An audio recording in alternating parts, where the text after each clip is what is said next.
on. Hello, guys. Welcome to another day of the AMC Championship, and this is the Oasis Champs, of course, the first of the series, and we're gonna get straight into Summit. Of course, they had points, guys, and yeah, not to keep you waiting, we're gonna get straight into it. Krypto versus Emperors, and it's 250 target points. Of course, the heal time P1, we're gonna get started here, and that's the first map being picked. Siki getting the kill, scrapping up all, and Emperors off to a great start. Krypto, well, they're gonna have to play catch up for that P1, but there might be time for them, but the heal time is being contested here. 46 time on that heal time. Maybe Emperors might get some more, but all yellow on that kill feed in favor, but not Krypto will get that first kill in. Well, 13-1, that's it. P1. This is one of those, maps where it's bread and butter. Literally, it's where shotguns can actually work, and SMGs are going to play a very vital role here. So it's one thing you want to look out for all through the game. So far, so good. Emperors are going to get majority of that P1, but mind you, you also have to account for P2. It's a very open hill. You might dominate P1, but P2 is where I think the money hill actually gets started. And I do see a shotgun for Scrap now. First kill found, and now he falls. The fucking support is going to come through. And now Krypto, the boys from Kryptonite are going to be able from Krypton rather are going to get above the 25-point mark. And mind you, they started slow, but now they have that lead going towards P2. There's no speed chop. They need to make sure they make it possible that full 60 on the P2, but then one of us gonna come in. The shotgun Scrap picks up two with the shotgun, but that's not gonna be enough. You're gonna need way more than that to take that lead away from Krypto. Now the P2 gonna be contested and owned by Krypto. They're gonna milk it there. DC on the Ram 7 to get more kills. Finds one in, find two, but no, it's gonna need more than that. And Emperor still playing catch up, but that P2 now taken by them. Maybe this might be a chance to equalize that score. 47-29 scoreline so far. Emperors are going to be on the back for next time around though, but mind you, you need to go at P3 rather. It's a very important spot. It's a very important hill. If you don't get there fast, breaking that hill is almost a nightmare. I can guarantee you that. So you want to make sure P3 spawns in your favor. As I go and say that, it's going to be Emperors getting there first. Mind you, the 60-point mark, almost a 30-point gap now for Krypto. That's now P4 about to start counting in less than 5 seconds. Now here we go. Operators goes walking to the boys and they are going to have 2 and 4 Krypto. Well, the kid's still there, so I can't really tell how many they do have, but I do see a couple in hand for them as well. Now they'll start counting. Emperor's gonna get there first. Pyro finds a double, almost gets 3, but now Daddy J for that trade gets a double to clear the hill. He's gonna find 3. Now the players fall in one foul swoop, but now the trade comes through. Emperors are going to still have that spawn, mind you, so they still have the power point here. They can still bring the hill as easily as they want to possibly can. So far, 66-47 Emperors are finding their way back in this one. Maybe they can go and tie things up, but they're potentially going to get that lead before we go and start counting in P4. Yep, Ziggy 1 with the machine pistol, 2 with the shotgun there, and Emperors take that lead. And Ziggy's move will be ahead. That's now Krypto playing catch up, but the lead's not so far though. So Emperors got a good time to play catch up here. You need to keep that lead up, and Krypto will say no, that you will play more catch up as Ziggy finds another 2-piece there. But then Krypto will be up, making sure the last scrap time will go to them. Now they're gonna go rotate back there. Who's gonna get that first? And it's gonna be Krypto, the boys of Krypto Daddy getting there first. Only that at points and getting that lead locked in. 8-point score difference. Daddy making sure that they stay up top. Krypto, the boys of Krypto, they don't want Emperors anywhere here, anywhere near that lead, as they're gonna get close and start to rip it back. But then 6 more points left, and that's crap. And make sure they get those points locked in with this round, with this heal time. 35 seconds, and yes, Krypto gets past the 100-point mark. Emperors are 72, 2 points left. They're still playing catch up, but no Daddy, Scrapman, Deezy, that keeping it that way. The fascinating thing about these whole matches, Krypto started so bad on that P1, and you thought maybe Emperors was going to be a lot better, a lot faster, but then you saw before P1 even got to end, you saw Krypto go and tighten drop and eventually go and get that lead locked in. And now you can see exactly what they're doing so far. They are going to have the P4 majorly actually, but now so far they are going to lose crap, and now you need to go back P1, and that's exactly what the players have done. You can see the mini map there. All 5 players for Krypto already have the P1 set up, so hopefully this might be a full 60 for them. But I mean, it's P1, it's very open. It can't be anybody's hill there. So far, Emperors, they're about to get close to the 100-point mark and maybe get there. And eventually keep the game a little bit close, but now Krypto are going to start counting 100-point time first. And there we go. The massacre comes to its flash. Finds one body there. The machine gun pistol. This has been a major problem literally in all the past couple of streams we've seen so far, it's been a major level for reconciliation here. But again, 120-point mark for Krypto. Now Emperors are going to get that P1, but now the contest comes to you. The back and forth chase on that hill are going to come through as well. And now player number 5 on the side of Emperor, the Death Machine, trying to find value. The 100-point mark now finally crossed by them, and they are keeping the game as close as they possibly can. But Krypto are still going to have that lead locked in. Locked in indeed, and that will be Daddy getting taken down with that machine. The Delen Perros want to close it out. The Hilltime is owned by them, but the operator skills perhaps may get them closer to that lead that Krypto has held on to for quite some time now. But now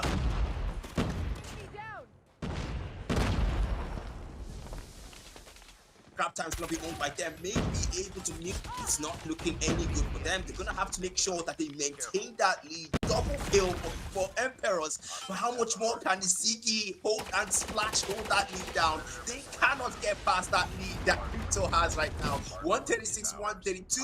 The hill time has been contested by both teams. Emperors find out side footing on that lead. But the hill time not contested now. Claw the man, but you can take it down. Not able to find anyone there, but the woman ship from Mandizi picks up one. Now Splash gonna fall. 139, 136. Emperors are fighting hard for Krypto. He's holding on.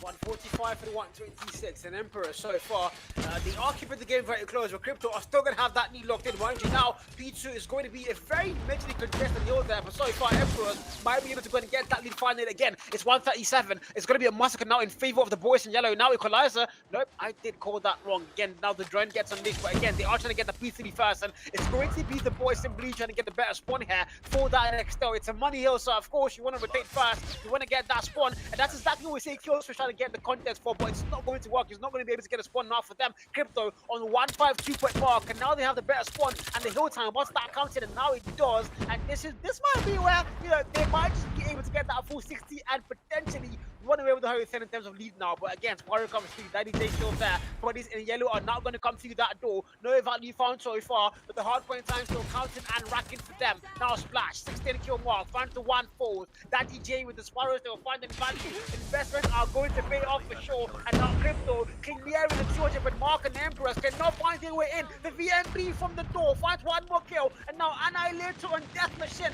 might be maybe enough to hold this boys back. And you can see Emperors getting a full second here, literally a full 60 maybe. It might be for Krypto. There's not a single player for Emperors able to make their way in. And my God, this has been an absolute massacre on P3. Absolute massacre on P3 indeed. Press gonna find one. Scrap gets switched, but then Krypto now past the 200-point mark. 203, 144 is your scoreboard.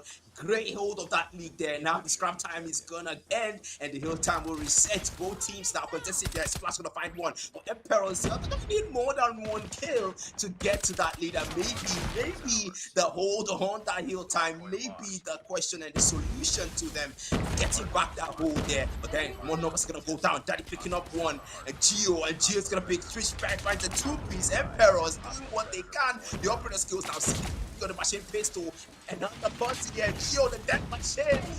The operator skills coming in for the side of Emperors, but will that be enough? Will that get them close to that lead? Gio on the Death Machine shooting blanks for that one. Picked up maybe another Ziggy. He will get found. That picks up another, and so far so good. Emperors, I mean, their efforts are valid, but then that's not enough. Krypto has a very solid lead now. Scrap time is going to be owned by them. 1 machine as well, and the operator skills from Mandizi getting 1 onto kill switch. Mandizi fights another 2-piece there with the BMP. Daddy as well, fighting another. Krypto maintaining their hold on the hard point. Scrap time owned by them now. The server room, my fan 1 holding down. Yes, he does. Mandizi fights the dots. Emperors will lose more numbers here and give him more. Now the hill time is gonna reset 1 more time. Back into the server room we go. Switch running Danny. Oh, slides in, and Ziggy will by the dust, and Scrap gets a 3-piece onto Inopro, and Ziggy Mandizi responds to another 2-piece. The boys of Krypto, they want to settle things out. 3 more points left, and that will be Ziggy Mandizi Scrap getting those points for Krypto and making sure that Emperor has got nothing on this, but then 1 more point left. The whole time still won by Emperor. They're trying to get past, get closer if they can, but 1 point left on Krypto, and no, it will not be theirs as Krypto takes that hard point. Yeah, 250, 81-77 is going to be the scoreline. Krypto are just going to be a little, maybe a lot better there because I mean, ultimately we saw Emperors actually fight his back a lot of times. It was a punching match where literally both sides were throwing hands, but ultimately Krypto were just the better. They had heavier punches there, better lower jabs, better uppercuts, and all that. And ultimately it was going to be their map. Summit Hardpoint, it's going to be Kryptos and the boys from Krypton. I don't know what if they're from Krypton. Doesn't that mean that their medicine or their anti-medicine is also kryptonite? Yeah. So how does it work? Who is going to be their kryptonite? Can emperors maybe find a way to be the kryptonite for the cryptos on Search and Destroy? But I mean, Hardpoint so far. Look at those stats. Daddy J 31 kill mark. I saw the Mount Spiral a lot of times, and he was steady dropping all those numbers you actually want to go and see. Again, 4 players above the 1 minute mark. Man, DG though not able to get there, but a lot of kills found. 38 and 20 is going to be the man's KD. And well, for Emperors, man, good game, but ultimately just not their map.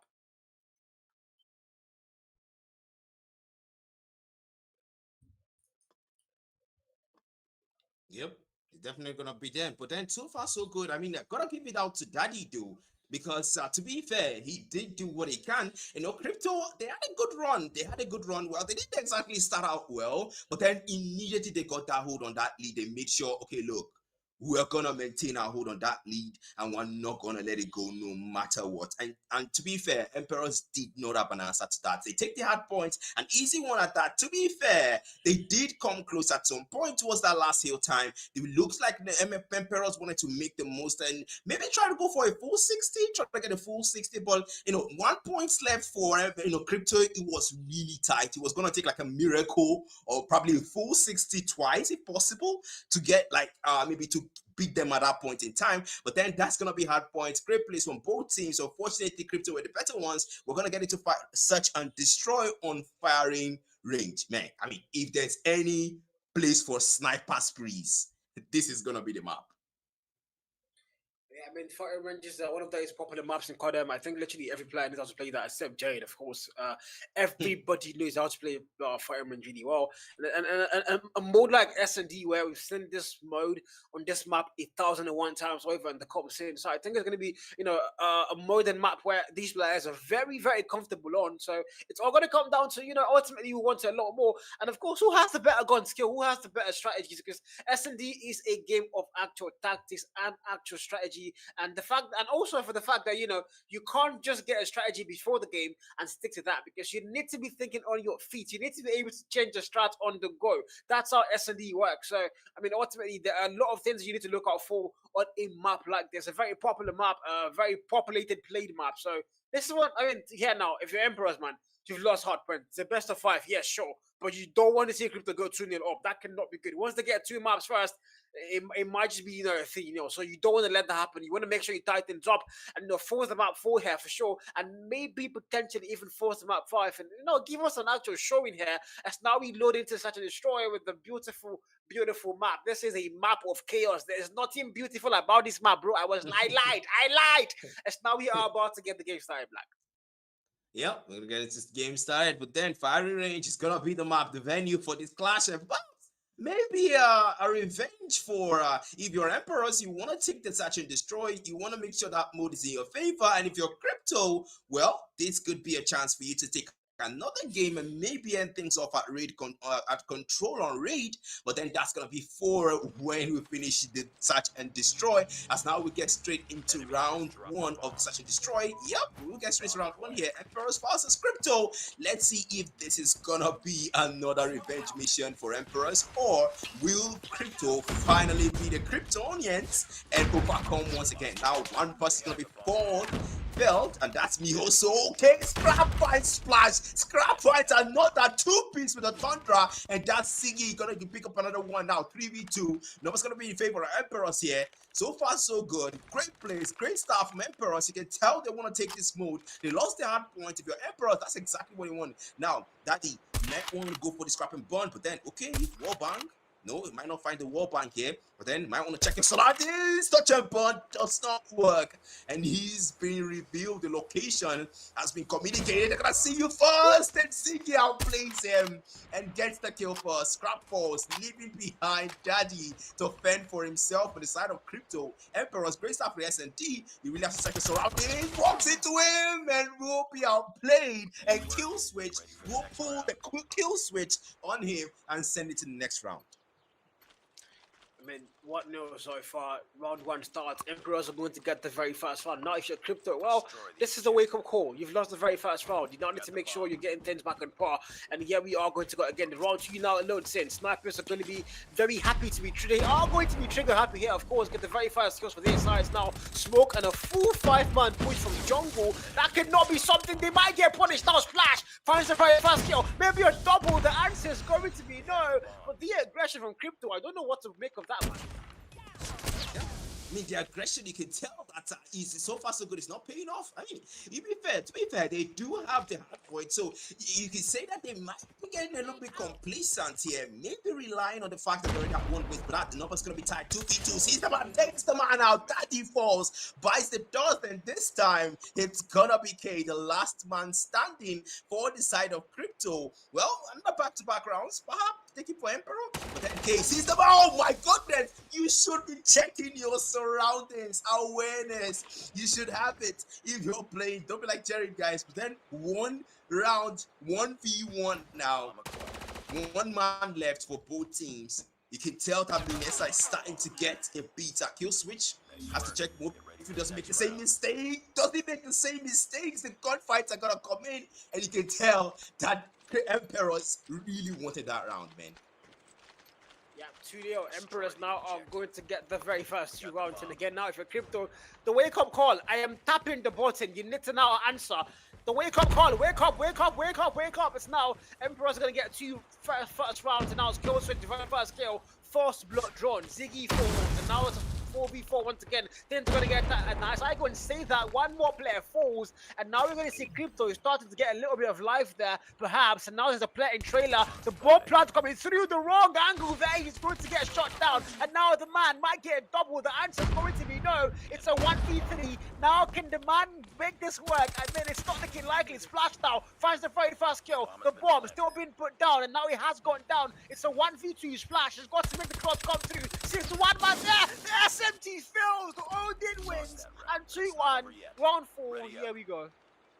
Yep, the Odin will win and get finally 1 round for Krypto. I mean, they needed that one, man. To be fair, they have lost 2 back-to-back rounds now. If anyone needs a round for themselves, it's Krypto. You can't afford to get complacent. It's a best of 5. So Emperors, if you're Emperors, you want to get that map 4. You want to settle things out with the map 4. And if you're Krypto, you want to settle things out with the map 3. The earlier you get the win, the better. Now the numbers are not going to fall. They're actually shooting through the I want to try to go wall bank maybe. But then still going to see there's going to have to be patient here with that Odin.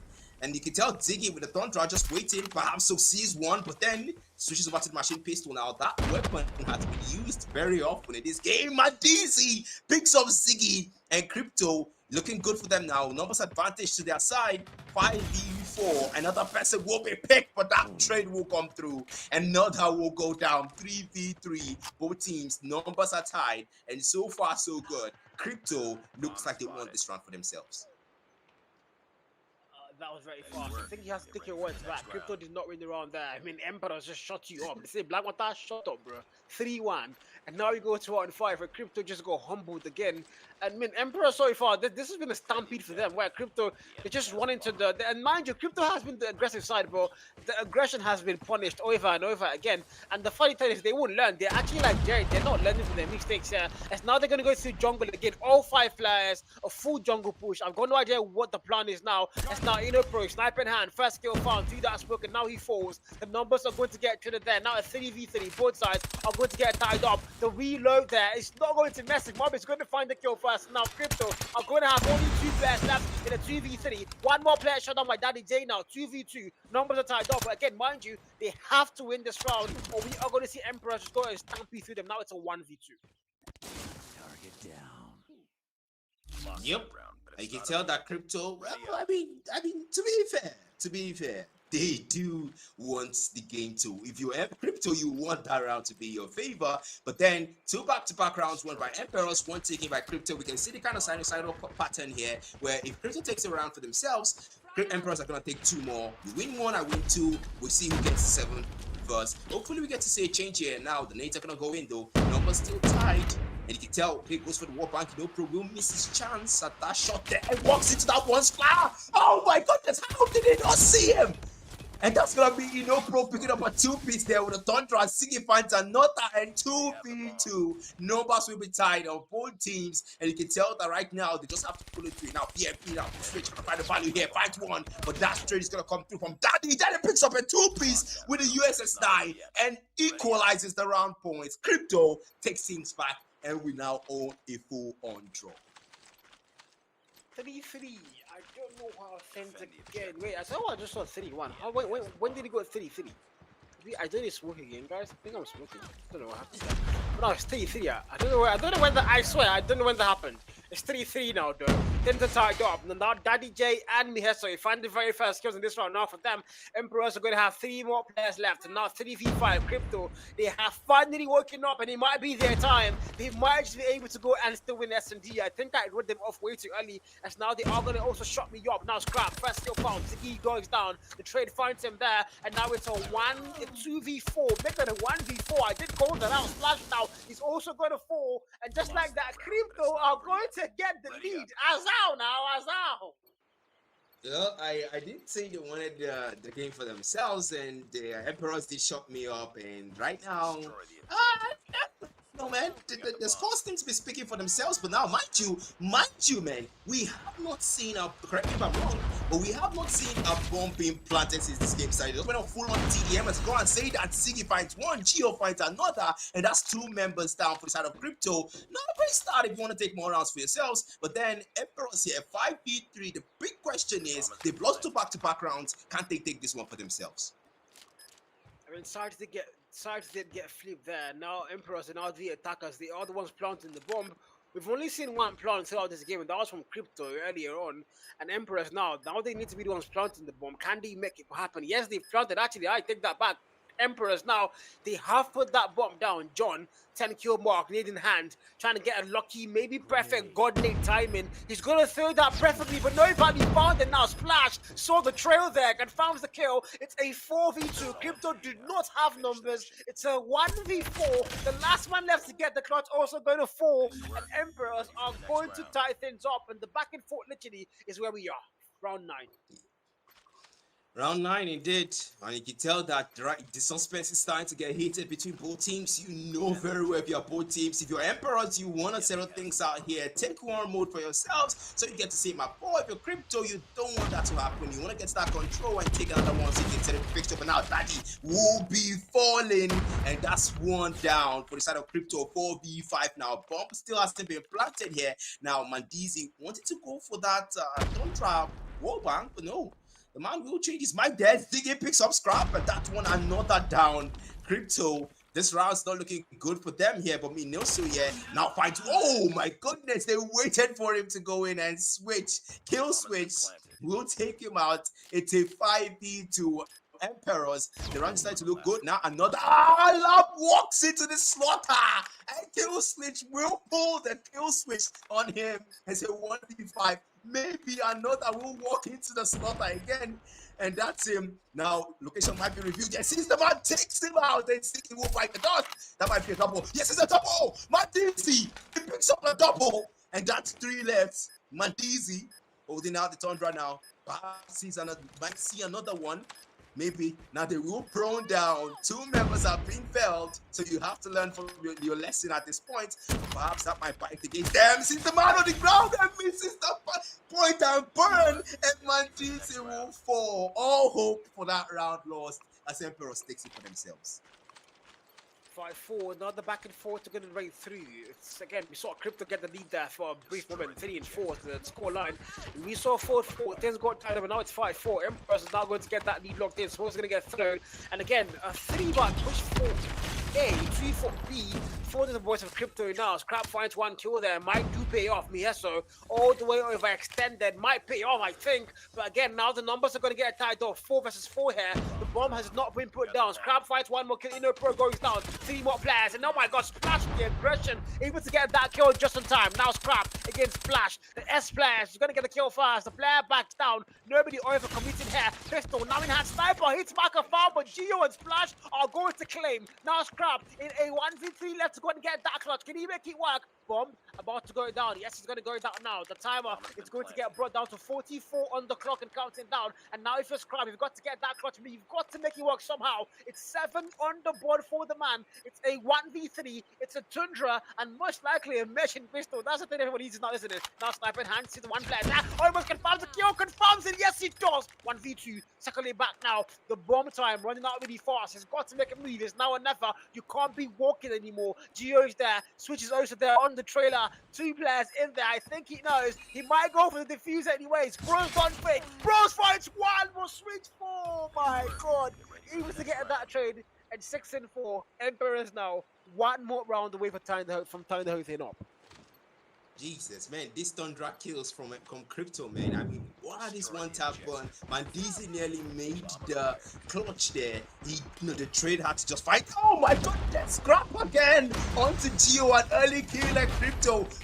Who made the comeback, starting out the round well, but 1 member will fall. Mineso falls, Daddy falls. 1v2 on both sides lost. You can tell that now they're hiding in the truck there, waiting for the alarm to go into the slaughter. And it's a 4v3 now. Bomb has still not been planted. You can tell Emperors, they're using the same strat all over again, just waiting for the right person to come in and just get slaughtered, and kill switch will just put them down. But now you can tell they know that strat already. They won't fall for the same thing. 1 man will fall, pokes him out and fights him down. Sinky taking out 1. 4v2 now. Numbers in the side of Emperors. They're holding out at this point and just staying in that truck. Just wait there. Now Pro taking advantage now, planting that bomb down so the timer can also be working in their favor. So, but Emperors, it looks like this might be match point for them. 4v2. Numbers not in the favor of Krypto. And Mandizi here with the Tundra. If anyone can make the clutch, it's him. But then with that time at 30 seconds left, it might not be in his favor. It's not in his favor, all right? But then you will find him, takes him down. Scrap will fall. Mandizi left alone. Sees the man touch and burn, finds 1. And that will be 1 man left. Mandizi now has to recover. Low on HP. Hold it down. Nades go in. We're not going to be able to find anyone there. It's a 1v3. It's Mandizi with the Tundra. If anyone can't touch it, it's him. They're holding in the truck, waiting for him. Sees the man, takes out. Oh my goodness, a bit late to that one. As Pro will get the back shot in, and Emperors finally take 1 mode for themselves. 7-4, it's going to be a scoreline. Now we are going to get things back on par on the map series here. Krypto started so well. Krypto guys, they started so freaking well. I don't know how the way I put the K. I think that started with was it raid? I think it wasn't a raid. It was something else. But the accent is slipping in slow. Okay, control is where this whole thing started. Now I can't stop using the R like that. But again, of course, Krypto did get the very first map. Their hard points. S&D Emperors had the lead from the start to finish. They looked the better team, the stronger team, the better tactical team on S&D. Now they are going to get things back on par. It's a best of 5, so of course they're still a very long way ahead of them. A map 4 now ensured. A map 5 potentially might also be on the way here as now we go through the starts plan. Yep. And now the big question here is, how is Control going to turn out? We can look at the stats here before we talk about that. You can see Splash here on the 175 pack, 14 bomb on the man, and you can see Mandizi here. It's kind of ironic because you'd expect Mandizi to have the most impact after that clutch we saw that he almost made work. But then you can see him now 6 bomb and scrap on the 10 bomb, deserving. The man did do his best in that S&D. He did win some rounds for the side of Krypto, but then Emperors were just the better one in that game, man. But then we'll get ready to control or raid, and that's where things usually get settled. But if you are Krypto, well, you want to take that one for yourself. So you don't want to play any more games. You don't want to get complacent either, just because you won the hard point. And if you're Emperors, you want to keep up the win. You want to get to that map 4. You want to redo that hard point again and get your revenge on Krypto. But then predictions, man. What do you think? Who do you think is going to come out on top in this control? I mean, I'm just gonna say made the best team win. That's what I can actually go and say right now. Because again, the hard part of the game wasn't that far apart. Emperors, they had a good showing there, but ultimately Krypto was just way better. They had more map control, they had better rotations there, they had better operator skill usage as well. So ultimately they just looked a lot better, a lot more surgical on the hard points. And when it came to S&D as well, you saw the same thing happen again, but this time in favor of the Emperors, where they got the very first round. The snipers were insane for them. They started so well, they finished so well, started strong, finished strong. So I think control now, where it's a mixture of hardpoint and S&D, literally, where you get 30 lives, and you have to look out for the lives. If you're defending, you also have to make sure your opponents don't get the flag captures, and if you're attacking, you are going to have to get this capture. So I think it's going to be very much close, because man, hardpoint was one-sided a little bit. S&D as well the same thing. So control now is a mixture. These two sides, they've shown they know how to play their modes respectively. But again, control is more of a respawn. So if I want to go by what I've said from respawn so far, I would say Krypto to get the win. But again, Emperors, man, these guys, they've shown they have class and they know what they're doing. So this could also be their map. I have no idea.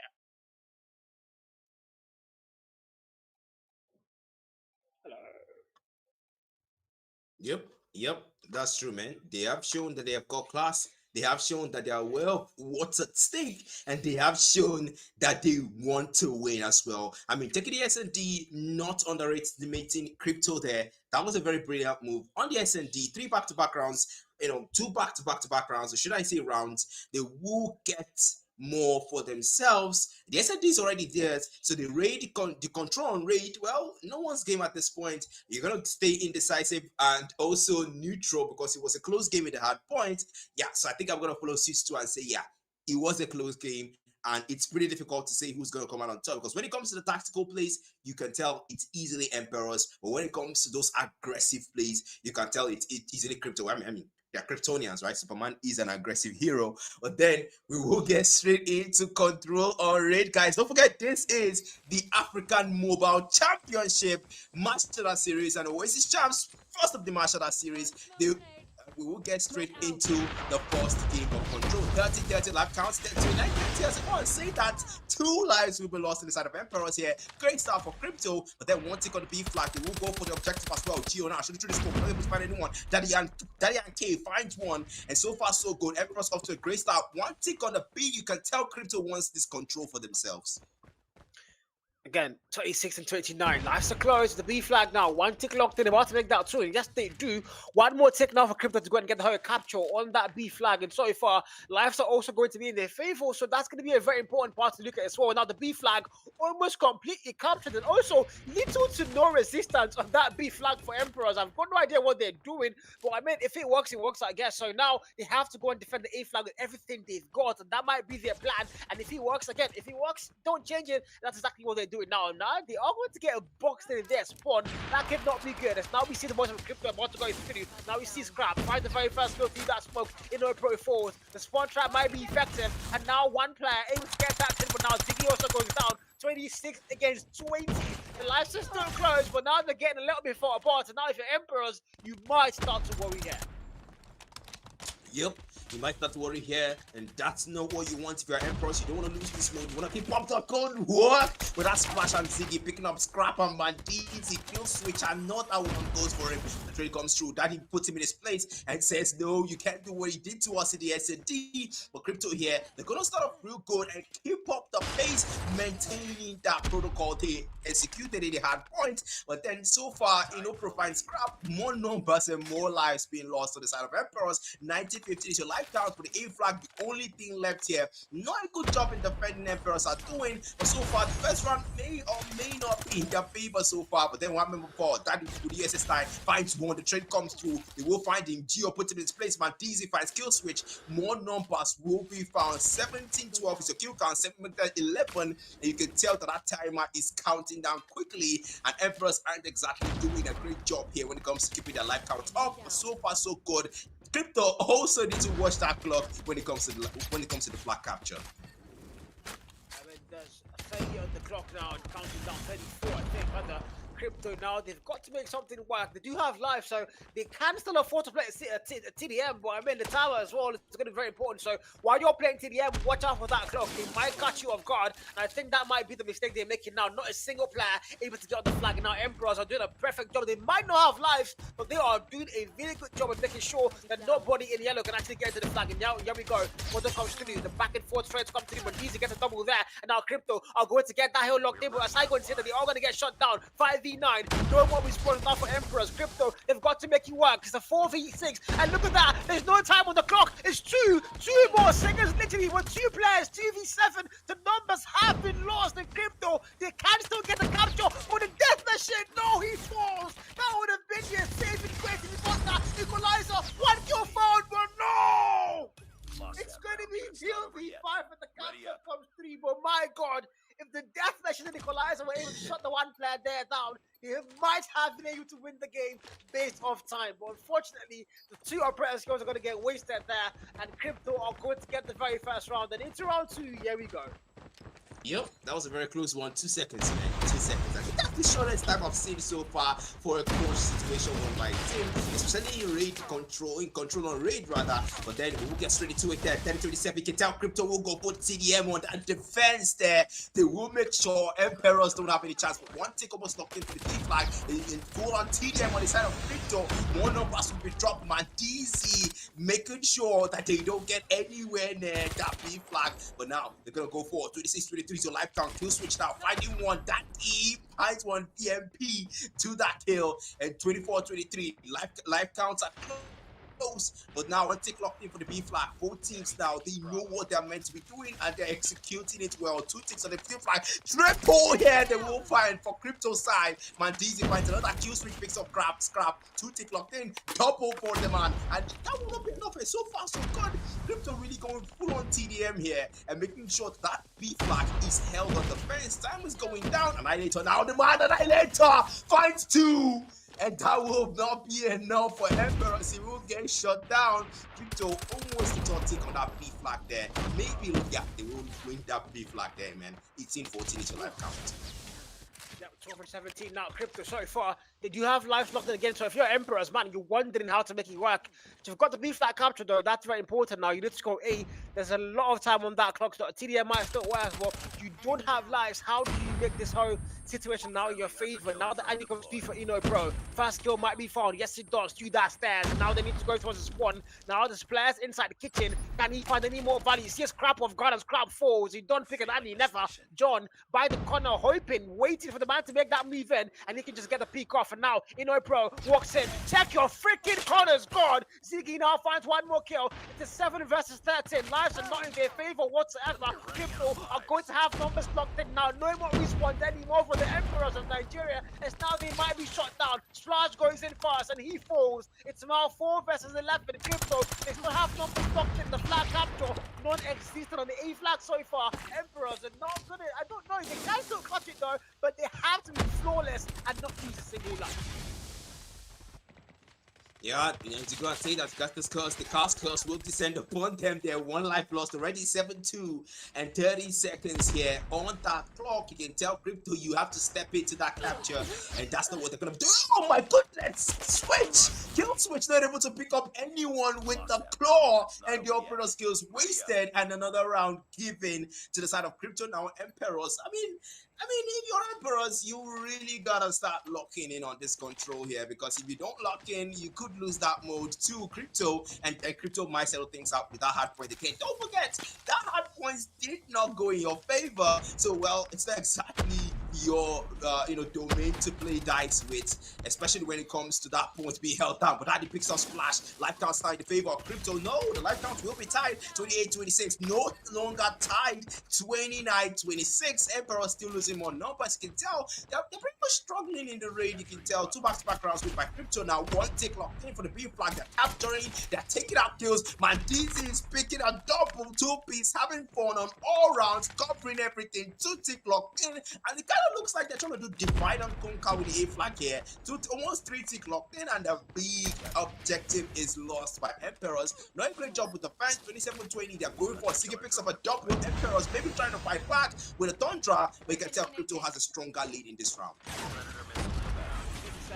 right now is noting where you are playing the live count. And so if I Krypto, they are, I mean, they've been dominating control. And you did make a very good point that the hard point is not where Emperors want to, role play dies on, because man, they lost the very first one. It wasn't that close. It was close to the one still maybe, but what's the hard point should have told a very different story there. So you don't want to play dice on that hard point fixture. You don't want to even go there. You want to make sure you try and get the lead here of course. And potentially going to force that map 5, but again, it's not looking likely, man. 24v7, Krypto now about to retake their lead on the series here. The Annie for scrap now comes through. First kill fouled, no more respawn for Emperors. Now they've got to make it work from here on out. Flawless victory. They've got to make it work. The answer is going to 3 more players, 3v22. Now the spawn trap as well comes through. The Annie's to the hands for scrap. Get machine brought out. Scrap finds a man, of course, confirms the kill. It's one more player, and Scrap able to claim 4 with that Nihilator, and Krypto are just going to be flawless as not even a single strand of hope for the side of Emperors on control rate. I mean, man, you just called it out very perfectly, man. Very perfectly. Not a strand of hope. Not a strand. It's crazy. Because, I mean, if you think Emperors were the Kryptonites for Kryptos, the Kryptonians, well, they can't need more than that, especially when it comes to the hard points. You can tell the hard point is the yellow sun for the Kryptonians. They showed it to us in the first mode. They showed us what they can do. Well, there was some back and forth towards the center and the later parts of the game in the hard points, but then it just didn't work, man. It just didn't work for the set of Emperors. Now they're in a tight corner. They have to force that map 5 if they want to stand a chance of taking that game. But so far, so good. Well, you can look at the stats here. You can tell that they really struggled. Emperor really, really struggled in this game. 18 bomb there, 103 impact compared to 24 on the side of Scrap. I mean, really did numbers with that Annihilator. And also J. John there with the MVP, 154 impact but 22 bomb. And I mean, look at the assist, man. So far, so good. Really great start on the side of Krypto. And Devon Hardpoint, Devon Control. Again, respawn modes, they seem to be a lot better when it comes to respawns here. Hardpoint taking, control taking. That's indeed a lot of photos there. And now you're going to another Search and Destroy map. So yes, this is where things are going to get interesting now. They lost the very first S&D there. It wasn't good. It wasn't good. Emperor's absolute. Wait, oh, my bad. We are going to Hardpoint. I take that back. Krypto is land. We are going to Krypton here, and in Krypton, you don't get to beat the Kryptonites. It's gonna take a lot of work in somehow to be able to get that win. I mean, it's gonna take a lot for the Emperors if they want to be able to get into a map 5. Yeah, so far 2-1 on the map series. So far 2-1. It's map 4 now, Hardpoint, and this is one of those modes where, man, Krypto, they've been absolutely, solid throughout the event so far. And now if you're Emperors, you've come this far, man, you have to find a way to make it work, because that's the only way you're going to force the map 5 potentially. If you can't force it, you're going to have to forfeit the whole event, because you're going home. You are in the lower bracket. This is it. This is the last chance. It's a do or die. If you lose, you are alive. You are going to Black Matter's house, and you're staying there, bro. That is the fact. Yeah. Fact. Yeah, this is the players playoffs to losers bracket, guys. So yeah, let me bring you guys up to speed in case you don't actually know. The first stage of the Oasis stage is the group stage. So we've got 4 teams grouped into 4 brackets there. The top 2 of those teams, the winners, get to the playoff winners bracket. Then the top 3 get to the playoff losers bracket, which are the teams you see there in the round 1. And then you can see the round 2, which is the fixture we're currently streaming, Krypto versus Emperors. Well, you know what the fixtures outcome already is so far. We have streamed so far, but then yeah, Krypto Emperors, if you're Krypto, this is your forte, this is your home. You want to settle things out here and now.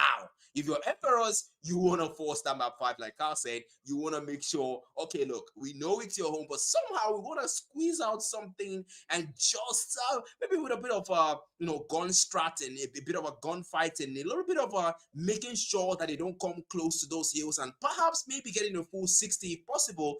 They might be able to force that map 5 and get another S&D where they can comfortably win. But then so far, you can tell the hard points, something they really have. The Kryptonians are not going to let off easy. I mean, if there's anything we know about Kryptonians, it's that when it comes to their strong suits, damn, don't even dare to challenge them there. But then let's see how it turns out. There could be a miracle there. But then let's see how it goes, man. Let's see how it goes.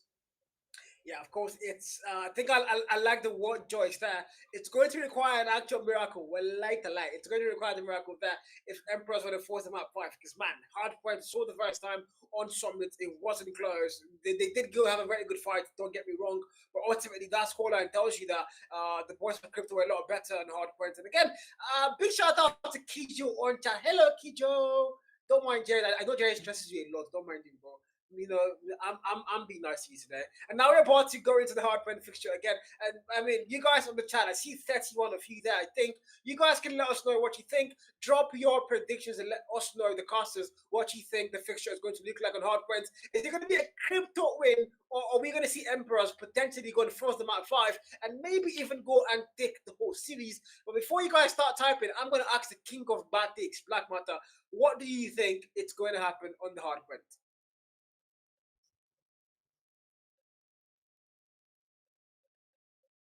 Did I lose him, chat? I think I lost him. Did I lose me? But yeah, we are heading into the game straight up. Oh, he's here. Hello, Black. Yeah, sorry about that. Yeah, I just had to.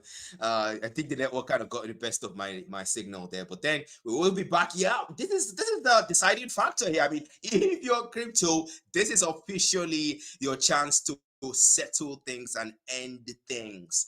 But then if you're Emperors, you want that map 5. You want that map 5. But then I mean, just look at the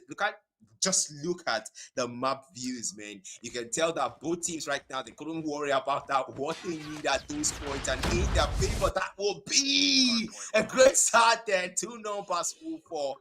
But the hill time will be owned already. A brilliant start from the side. Okay, I don't know production. I don't know what just happened. Production. They left the game. They left the game. They just left the game. They left the game. So 2 players for Emperors left the game. So it's going to be a lobby reset. It's going to be a lobby reset there. I've got no idea why, but I'm going to guess it's Jared's curse. So the players are going to have to restart the game again. Again, it's Combine Hard Point. This is a fairly new map in the comp sim. It's been here for, I think, a couple of months. Well, I think 4 or 5 months in the codm scene, I think, and the codm game itself. But I think, no, wait, I might be wrong. It's been here for like 7 months, but it just came into comps a couple months back. Whoa, I don't know anything, guys. I don't know anything, bro. All I know is that it's a new comp map. You guys take it or leave it, bro. And it's going to be the map we're playing now. It's Combine Hard Points. And then these 2 teams, why are you laughing, bro? Who's this laughing, bro? Yeah. Yeah, win. But yeah, man, we are going to Combine Hard Point up next, guys. Yeah. It's going to be one of those maps that, you know, I personally don't love to play, but I think I've gotten to love to cast it. It's really fun to cast, or to play the map, especially if you have Jay on your team as a teammate, guy. You don't want to play that kind of map, guys. You could just do Nukuna, bro. So yeah, you want to avoid that map if you have Jay on your team. But again, guys, Krypto don't have Jay on their team. Emperors also don't have Jay on their team. So I think we have hope here.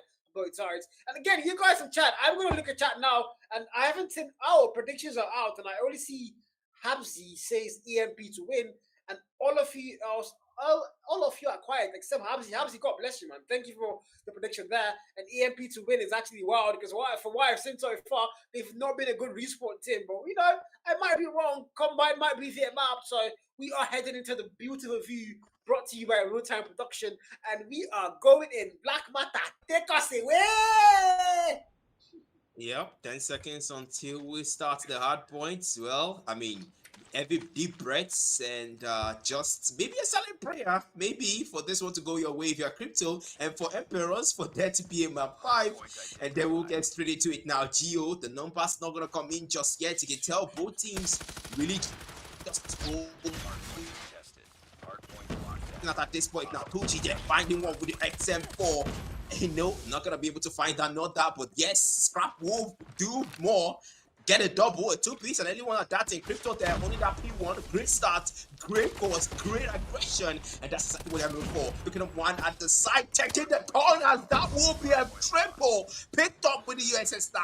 You can tell Scrap wants to pick up scraps from this P1 as well, but the hill time still up now, 18-1, 19-1, great start. Emperor still haven't found our footing, because don't forget, this is the Kryptonians realm.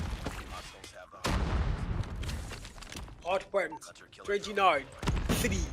That is your current score line. I mean, the last time I saw that was when I played Jordan 1v1. 35 against 3 so far. Krypto, they are dominating this one. Now you need to go to P2 Margie fast. Who's going to get that fast answer? It's going to be Emperors getting the better spawn, bro. I mean, it ultimately might not even matter because Krypto are winning all the gunfights possible. So if you're Emperors now, Habsy saying EMP to win Habsy, how far, how market?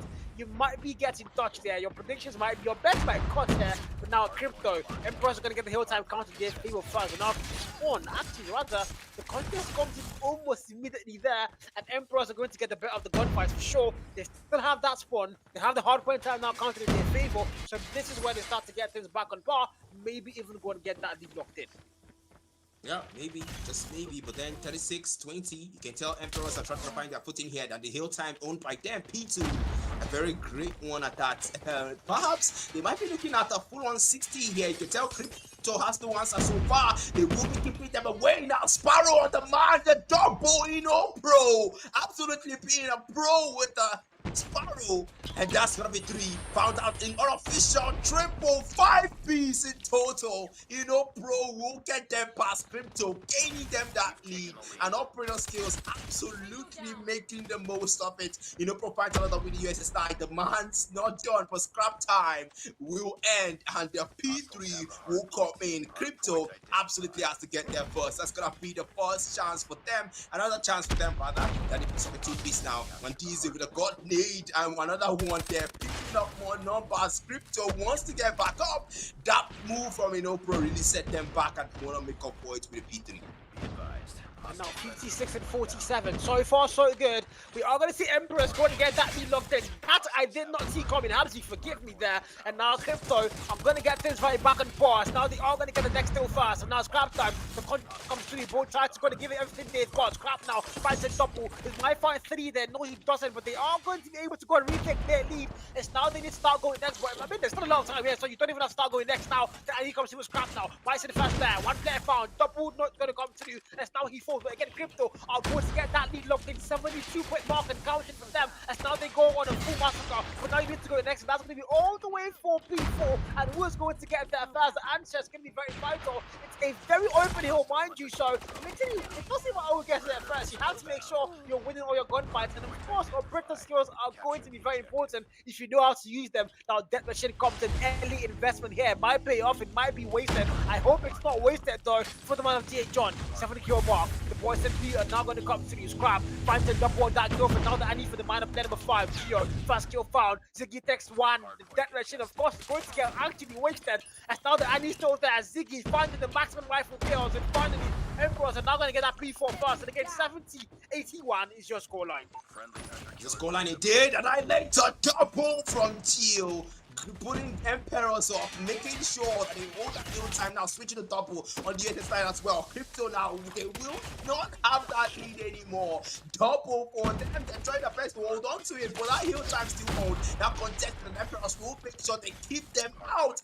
Maybe, just maybe cross past that 100-point mark before Krypto, but now scrap time is going to be owned by Krypto. They're going to get way more points down, and they will try to get back up. They will try to hold back that lead. The scores are tight. Krypto getting past them and maybe, just maybe gets that 100-point back first, but no, they're gonna say no. Geo is gonna make it work. 93 points, 90 so scoreboard, but so far, Emperors, they're fighting the Kryptonians in their lead, and Geo, Mandizi, Ziggy, Kill Switch might be the Kryptonites in this hard point. Emperors are going to get above the 100-point mark first, and again, I swear to God, I didn't see that one coming. I would have sworn it was going to be a Krypto easy win here, but now Emperors are putting up a fight here. The Nigerian Kings are just going all the way here to make sure they can actually make the target work, and now here we go again. The back and forth kills comes in with the kill for is going to be immediately yellow for Krypto now, as they are going to hold it down. Now Scrap, the 19 kill mark locked in for the man, the US is 9 in hand for him as well, and now mind you, P1 so far, it's been back and forth, but now Krypto are going to get things back on par, as now they've also been able to get above the 100-point mark, and now they are about to go and tie things up and maybe potentially going to get that lead. And no, as I go and say that, the cast is cut as the jinx comes through. Emperors are going to retake that hill, and again, of course, Krypto are now going to do their own thing. About like Chris, still up list now. The back and forth, literally everybody's getting the hard point time, and now things are going to get tied up. You need to go to P2. The rotations are going to be in favor of the boys from Krypto. Yep, the boys from Krypto now. The hill time's gonna reset. And that's what if you're Krypto, you wanna get there first. You wanna hold that thing, man. DZ now with the war machine keeping them out. And yes, he does. Double for the man. The war machine making sure that they don't get in. They need those points. The scores are tied. And Krypto takes back the lead. Thanks to man DZ's war machine. Now Gio brings out his operator skill now being used. Annihilator will be the weapon. And it will go in. But now the one gonna come in. They will take him out. And now play him singing out with the vortex gun. That picks up a double, man. Easy gets more, and Krypto now has the lead. Now we know Bro comes in with his own. Sparrow comes in as well. One kill there, double kill for the man. You know Bro will get more. And USS will be the weapon. It looks like the man triple for the man. Emperors that contesting with blood. Only operator skills in this hill time. Only bring them in. The scrap tack will come in now. 127. So behind, Emperors ahead, and you can tell the Kryptonians are not having an easy time. And so far, they are not going to get the lead anymore. So Emperors are going to have it locked in 143 and 127. As Emperors now, they have the better, they have, you know, I mean, hardpoint hasn't been there much in the past, but this time around they are making it work, and so far so good. It's 143, 129, and now Emperors, who's gonna get the next hill first? The answer is going to be again them. I need now for Scrap to go and break that hill. No value found whatsoever. As Emperors now above the 150 point mark, 100 more to go, and they are going to potentially force them out 5. And if you're Krypto, men, you have to wake up now, Black. Yeah, you have to wake up now indeed, but that hill time is owned now, and Krypto will try to contest for it, but then they will get it in. And Mandizi trying to keep the last scrap as well, making sure for switch there with the USS9, making sure that they get him back in the scrap time. Switch with a double on the USS9. Mandizi takes him out, and they will get more. Is it now with the time 63 to find more, but only one. The trade will come through. Machine pistol Emperors. They're trying to get to that 200 point back post. Scrap time now in. Krypto only the scrap time trying to maximize it, but then Toji on the XM4. 141 points. Krypto still behind though, playing catch up. Emperor 167. Trying to get to that on the point back. Now the hill time is going to reset. It's going to get that first. That's going to be the big question here. The boys in Krypto are going to own that scrap time. They're going to be there first and only. Now Sparrow finds a double. Daddy falls. Ziggy takes out scrap. 169, 146 now. More points now. Switch comes in with the claw. You can trust the claw to mow down anything it sees. And yes, he does. Kill switch mows one down. And DZ bites the dust. 174, 147. And the hill time is still owned by Emperors.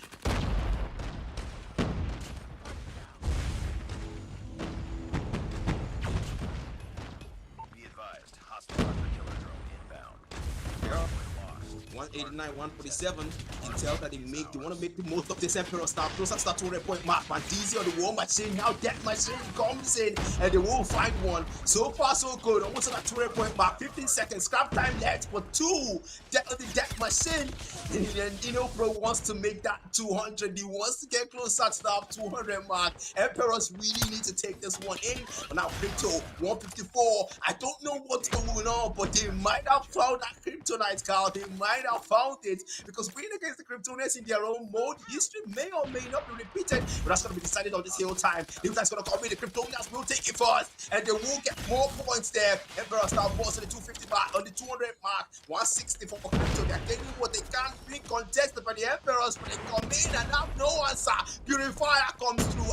Emperors doing well. Not only able to find one though, 169, 202 is your scoreboard.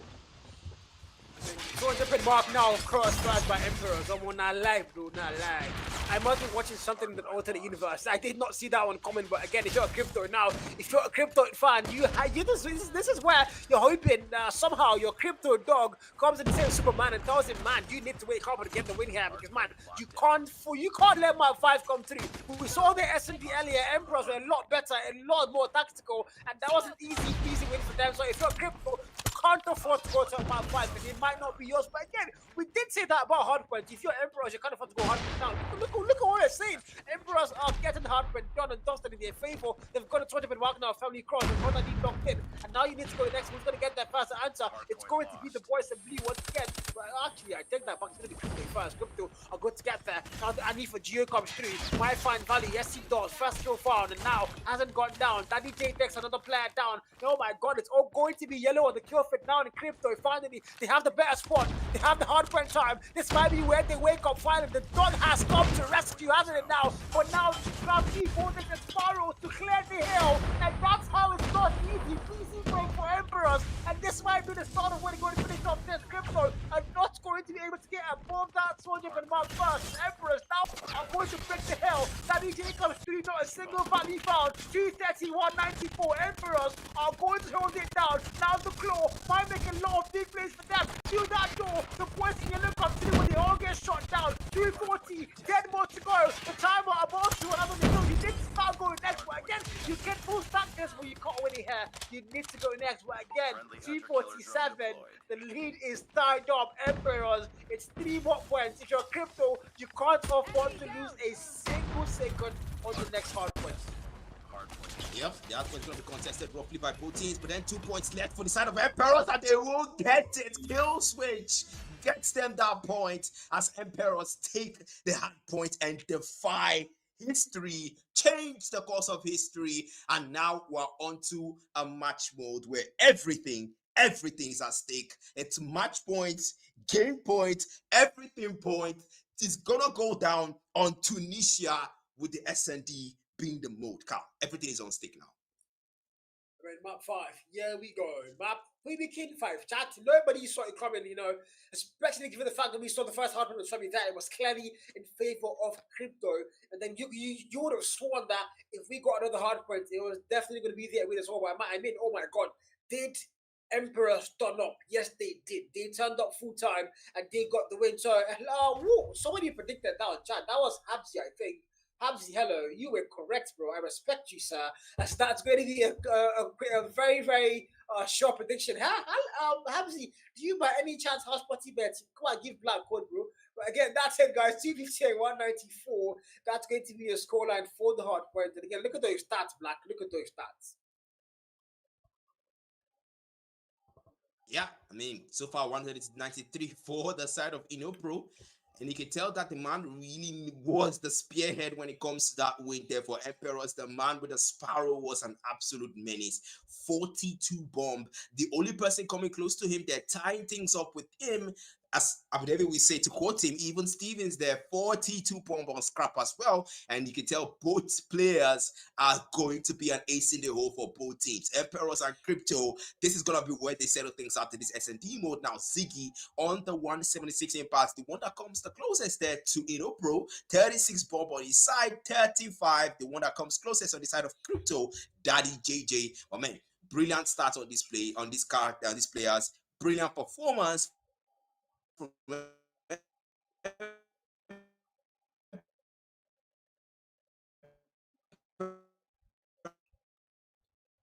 Yeah, I mean, to be very fair, guys. Okay.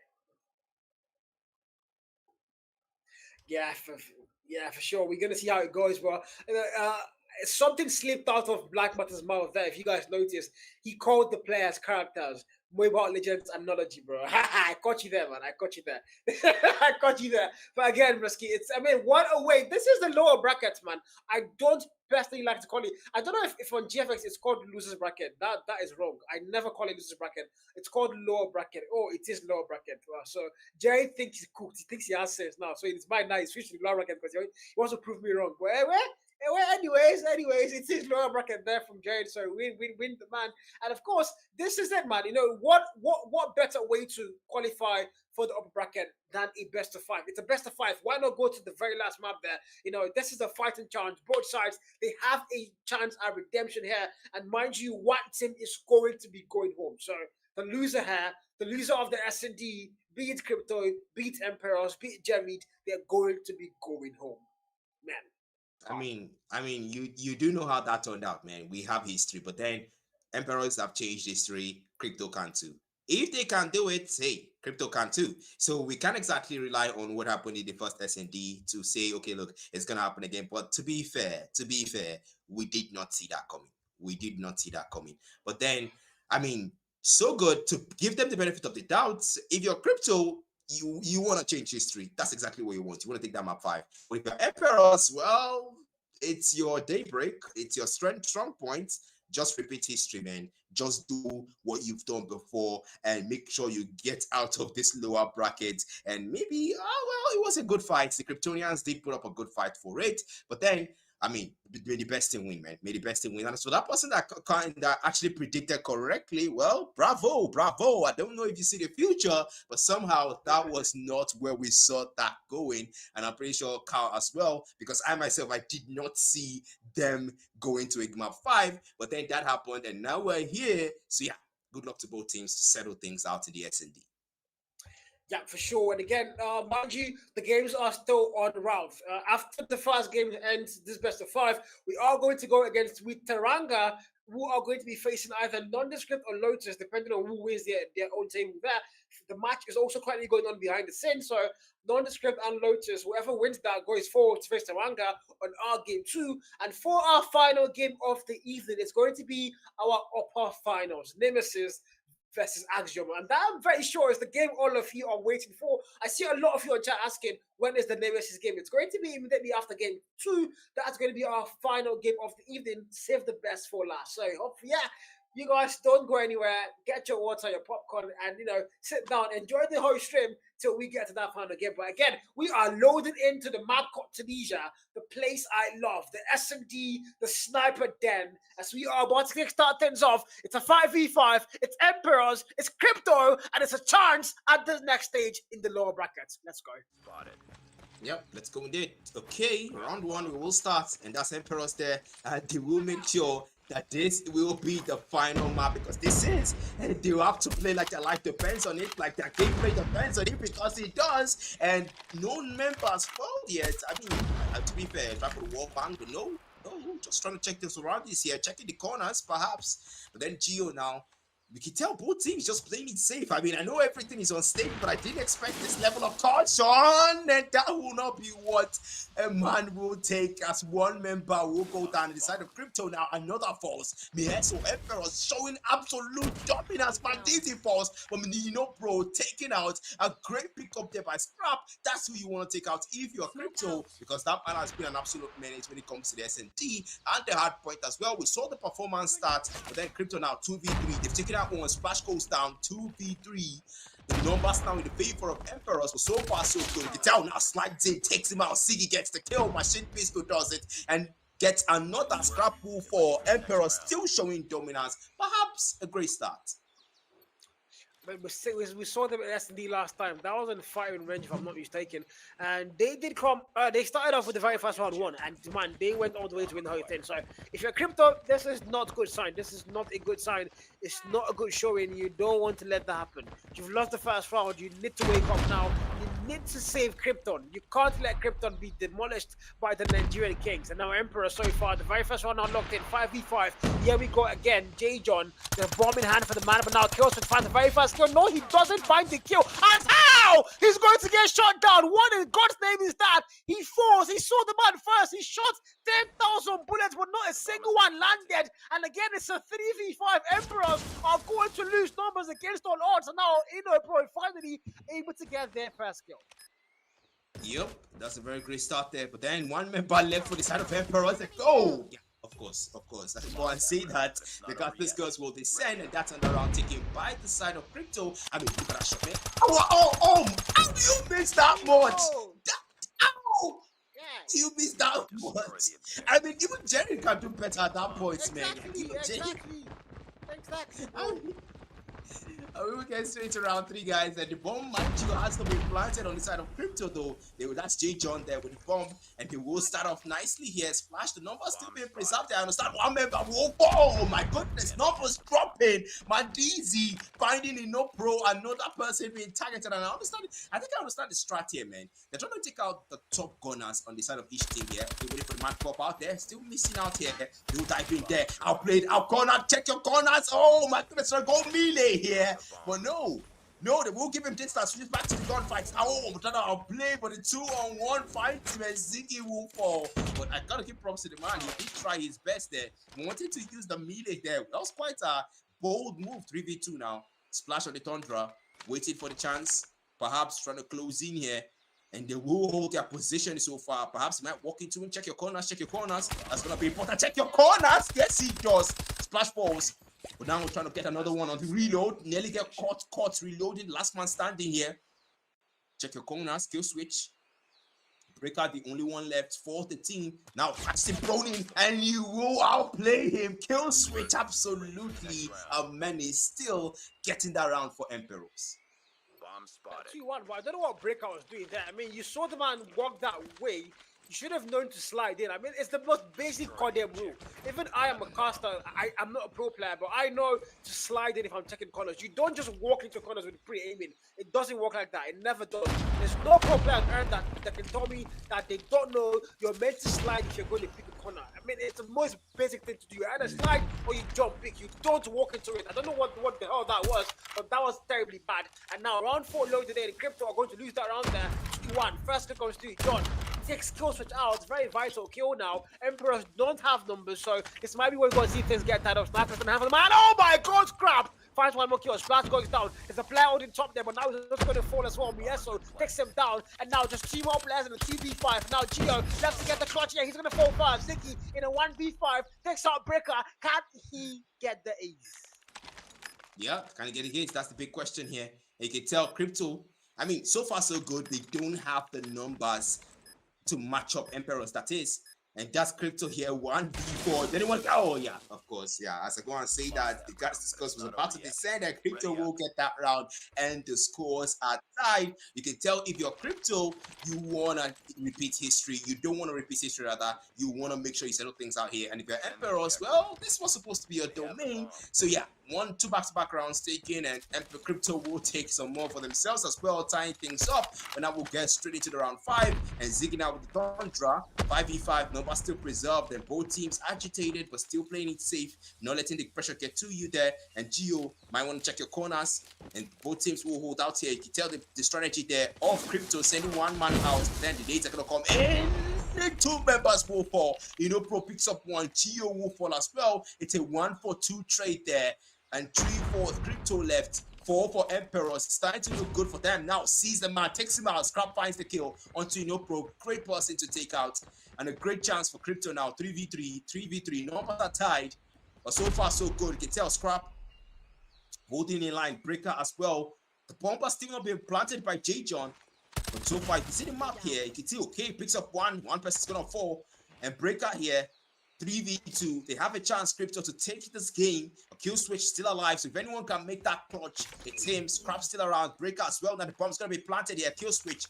They might be forced to go for it. They won't need that timeout to count in their favor. But you can tell that it's not working out too far, man. Scrap here. Gonna wait it out. Perhaps just holding position. Meanwhile, kill switch. Yeah, you gotta crash to go before you go into that corner. Kill switch. You gotta crash before you go to that corner. But the man's a bit indecisive. Should he go? Should he not? But then slide. Oh my goodness! How did you walk into it? This is exactly what I talked about. But then kill switch will go down. Scrap finds splash as well, and Krypto will get that round. Yep, 3-2 now. It is Krypto. I'm gonna get the lead locked in the game once again. This is that you want to see Krypto get the win if you're a Krypto fan. If you're an Emperor fan, if you're Nigerian, even though I don't like to support my country, but I think this one time I want to support my country here and so maybe root for them a little bit. But again, I want to stay neutral at the same time. So I'm just gonna say may the best team win. So far, so good. T3. And now round 6 now about to start loading in. It's already in. Bomb in hand for J. John. Hasn't really got a plant, I think. Maybe I might be wrong there. I don't know. I'm watching the back of the map here, guys. I can't lie. But again, 2 and 3. He's just current score line. 5v5. Nobody has fallen down. J. John overextending. He's going to get the very fast lot now drawn. Sniper in hand. Pro able to get that trade now. 4v4. Numbers are going to get tied up. Pro takes a double. He might get 3 if you overextend. Smokes are going to get thrown.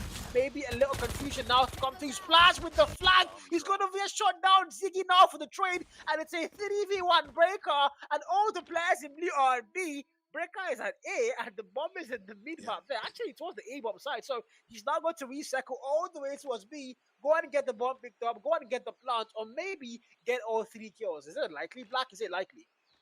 Yeah, I don't think, man. If anyone can make that, it's not Breaker. We've seen this happen before. We've seen this kind of clutch situation here, but Breaker did not make it. Mind you, 3 persons left for the side of Emperors, and now that's a corner. Check your corner. They're waiting for the man. Did not see. He's gonna have to wait here. Perhaps one of the splashes waiting for the right man. Sees the man and takes the man with the USS 9. Yep. Breaker did not make the clutch. And history is repeated again. The scores will be tied now. Round 7. Here we go straight up into it. The map will be the same and the modes as well. But then both players, both teams now agitated so far. 7 is the target point, so you cannot do this forever. Eventually, you have to get to that end. Eventually, somehow come up victorious. And let's go and say that perhaps one number will fall. But so far, so good. The bomb still has been planted. Geo with the bomb, and Emperor's the attackers. Krypto to the defenders. If you're a Krypto fan, this is exactly what you want to go and see there. Numbers gonna fall, but Emperors will try to take it back. The bomb's being planted there. More numbers falling. It's a 3v3. The bomb has been planted, and you can tell the numbers are tired. Spartan with Tundra holding in place. May not see one, but then if you peek, you get taken out. Yes, he does. He picks in a kill switch, post the kill switch and takes him out. Ziggy takes out to John. And so far, so it's a 1v1. One man left. And if anyone can clutch it, it's not this man. Yes, it is him. And the caster scores will not descend. Goes for that defuse. And that round is taken by Krypto. I love how Mieso shut you up. If anybody can clutch it, it's not this man. He goes there to clutch it. It tells you, shut up. Like what that? Get the first skill there. That was wonderful. The player was behind him. I don't know why. I don't know what Ziggy was doing. Okay, that was a sniper, you know. He missed the first shot. He had to back it down and hopefully get the second one. But maybe Mieso was there just way too fast. The mythic round 7 done the Lord's work for the man there. Able to now put Krypto back on the map here. Now they are going to retake that B3 and 4. Is your current score line. Emperors and Nigerian Kings again are, you know, the Nigerian princes, man. These are Nigerian princes. Please send them to us. Find their way back to Nigeria. But again, kill switch now. Finds Crab first. This Crab is going to fall. Now it's a 5v4. Krypto do not have numbers. Emperors are going to have it. You know, Emperor is sniper in hand. One more kill. Found. Quick switch. Found one again. And now it's a 5v2. If you're a Krypto, he don't have numbers. And again, the back and forth goes through. BSO did find one of that kill feed. Breaker finds one. And oh my god, Breaker gets a double. The 1v2 BSO. We saw a 1v2 actually. He's find one again. He's going to find one. It's a 1v1. BSO, if anybody can, it's going to be the man. 7 kill. Magma Ziggy! Sniper madness. 4-4. Here we go again. Yep, we're about to score one, and even they cannot keep doing this forever, man. They cannot keep doing it. You know, I take around, you take it back. I take around, you take it back. We saw a 2-2. We saw a 3-3. We saw a 4-4. We're still seeing it, and you cannot continue this forever. We might see a 5-5. Oh, then it's Ziggy now. He will get straight in, try to pick up the air. Then one member will go, oh my god, it's a double Mieso. And we will find Dizzy Rata finds one. Kill switch finds another as well. And numbers will be lost by Emperors. It's a 5v2. It's a 4v2. Numbers in favor of Krypto. Krypto finds exactly what you're gonna see. But then walks this out. One misses the shots. Shoots blanks and G-John. I don't know what the man was firing at, but then Machine Pistol might be the answer to those gunfights misses. And you can tell the Emperors now, they still haven't planted the bomb here. They're still holding it in. 4 members left for the side. Then might walk into one. Kill switch of the USS 9. Perhaps wanted to go and support. The gunfights might come in soon. But then G-John waiting, holding in line, holding position here. Krypto side. And one member just positioned at that B side, and one close to that A side, and one just holding in line here. Perhaps a sniper just waiting for the right moment. Yep, that's a sniper, all right. That's Mandizi. Finds a kill there. Siki will bite the dust, getting sent to the next round, and it's a 4v1. Kill switch, the only person left. If anyone can make this kind of clutch, I mean, kill switch has. Oh yeah, all right. Yeah. I'm just bro, I love these guys, bro. God. They keep shutting this Black Water up. As soon as Black Water says, if anyone can make bam, the guy don't die, bro. Like, Black, bro. I look at the wonderful Ace moment there. The sniper clean work from Mandizi. But now, Krypto are going to now retake that lead once again. 4 and 5 is where we currently are in the score line. And again, this dance is getting the very bit too long if you ask me to go and say. But now, Krypto, 5v4, Splash, first kill fast. Crap is going to fall fast. And now, Splash fights another one. That's a double for the man. The man is on a killing spree now. Breaker, making that move in. The SMG's in hand. But this USS 9, this thing is a cheat, bro. I know because I have it, bro. Thank you, Achinjo. I do have that gun. It's very crazy, man. And now Mandizi finds one kill. Kill switch 4. So the 4v2. Can they get the clutch now? If you're a Krypto, you've got the knee locked in. Mandizi, what was that haircut? Free haircut handed out to the man there. And now 3v2 Krypto. They can still get the win here. We know them. Now one more player falls. Gio goes down. 2v2. Ziggy fights one. It's a 1v2. Mandizi sniper in hand still. It's sniper. It's Mandizi. It's a sniper. It's Mandizi. If anybody can, it's got to be this man. He's seen two players. He's seen that Joe. He knows there's a player there. Ziggy also has to be on the early side. Find Ziggy fast. Now it's a 1v1. The machine pistol fails him. Oh, 5-5. We are tied again. Yep, that's the fifth time we're being tied, man. Fifth time we're being tied. By the way, guys, when I did say that Kill Switch could make the clutch and he did it, production actually laughed at me. So, guys, it was so funny. He didn't just get to the front of the stream to you guys viewing the stream, he got to the back end as well. And that will be another round, the 11th round. That is, we're getting into. You can tell this is a very tracked out SMD. Both teams know that everything's at stake. 5-1 there. Scrap might find a double. Yes, he does. 5-2. My triple with the third try. Yes, he does. 5-3. My 5-4. But no, he will not be that man tonight. Scrap will go down to John, the only man left. The one that's been passing the whole game. The whole game. John has been the most passive player here. Might be the one to make it work. Okay, I gotta stop. I gotta start talking. I gotta stop talking now. I think if I talk about they might jinx it, but she might laugh again at me, man. The Blackwater Jinx, guys. Hopefully it doesn't come through. But now, G, John, it's a 1v2. Let's check your corners, man. Check your freaking corners. The player opens to him. I think he knows. Sniper's there. Since the man, the Odin might be the best gun for that long range. But again, there's a player right beside him. That's going to be Gio. He might take that initiative to make the move in, but he doesn't. He's going to back it down. He's going to play that really safe. I mean, the bomb has been put down. You don't need to make any pushes, not whatsoever. Let the timer run out. And that's a very smart play from Gio. That's a very smart play from Gio. You don't have to push whatsoever. Just play corners. Wait for the man to come to you. If you catch him, you catch him. If you don't, the bomb explodes. And of course, time played. 1 kill found. He might even get the double, but again, it doesn't matter. The bomb is still going to explode. But still, the kill confirmed by Ziggy. And 5-5. Look at Scrab's kill there. First kill found. How did he even get that double? I have no idea. He found 3. Look at man. Scrap was on a killing spree. Only the one player found 3 kills, but somehow at the end of that massacre, it was a 1v2. I don't know how that happened, but again, 6 and 5. Emperors now are going to get the lead locked in. That is match point for them. Ziggy now with the very first kills. Crab is going to fall first. Krypto, this might be where we say goodbye to the Kryptonians. Can they find their way back? It's a 5v4. Numbers are not in their favor. J-John now takes out Chris with 4v4. Numbers are now tied up. But again, this is anybody's round. This is anybody's round, but then Scrap taking out there as well as me. Hesso, if anyone can make those clutches, those kills, it's gotta be both of them. And now they're done. Not looking good for Krypto. They've lost 2 members as well as Emperors there. The numbers are tied, but those players want to see. But then Breaker might run into one. Check your corners, check your corners. Yes, he does. Zinky will bite the dog. Might find another. No, you will outgun him and outrun him. And Breaker now. 3v2, number see the advantage of Krypto slide in. Check your corner to 1v2. They will get that outplay. Geo by the dot. Oh yeah, of course. That's Krypto there with the fuse, and we're back again to another tie. You cannot keep this up. 6-6. This is where everything is at stake. Everything, the mode, the game, the round, the fixture, everything, man. Everything is resting on this round, man. Unfortunately, there's no overtime. This is something I would pay for right now, but unfortunately, there is no overtime. So it's all down to this round. There's no overtime. It's first to get 7. That's how it stays. 6 and 6 now. Whoever wins this round wins the whole thing. Whoever loses, unfortunately, has to go home. This is where the back and forth ends. Man, these two teams, they hold each other for neck. Thank you, Memories. No cap there. As now we are now in round 13.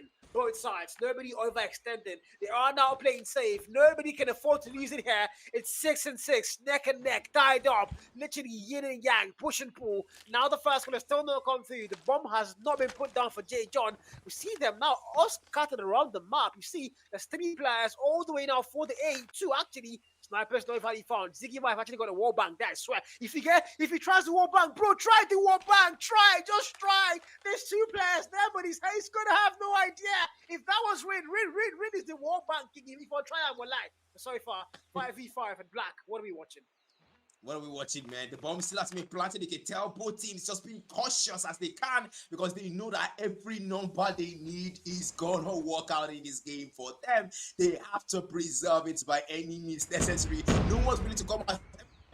People Splash will be the first one taken away from his team and say goodbye, Splash. You've done well tonight. Go get your rest now, man. Leave it to the rest of your team. Emperor's not a good look for you. You need those numbers. You need Splash. But then the match's gonna be gone, and now they don't want to come out. No, oh my goodness, Bandizi says goodbye again and says goodnight. And Pro as well. It's a 2-4-2, 3-4-4, 4 members. Krypto has an opposite advantage here. And now the whole time the bomb will be planted by J. John. I mean, you at this point you want everything to work out for you. You can't afford for anything to work against you here. The time has to work for you. Numbers has to work for you. And so far, Krypto Emperors, they lose numbers. Scrap take out one.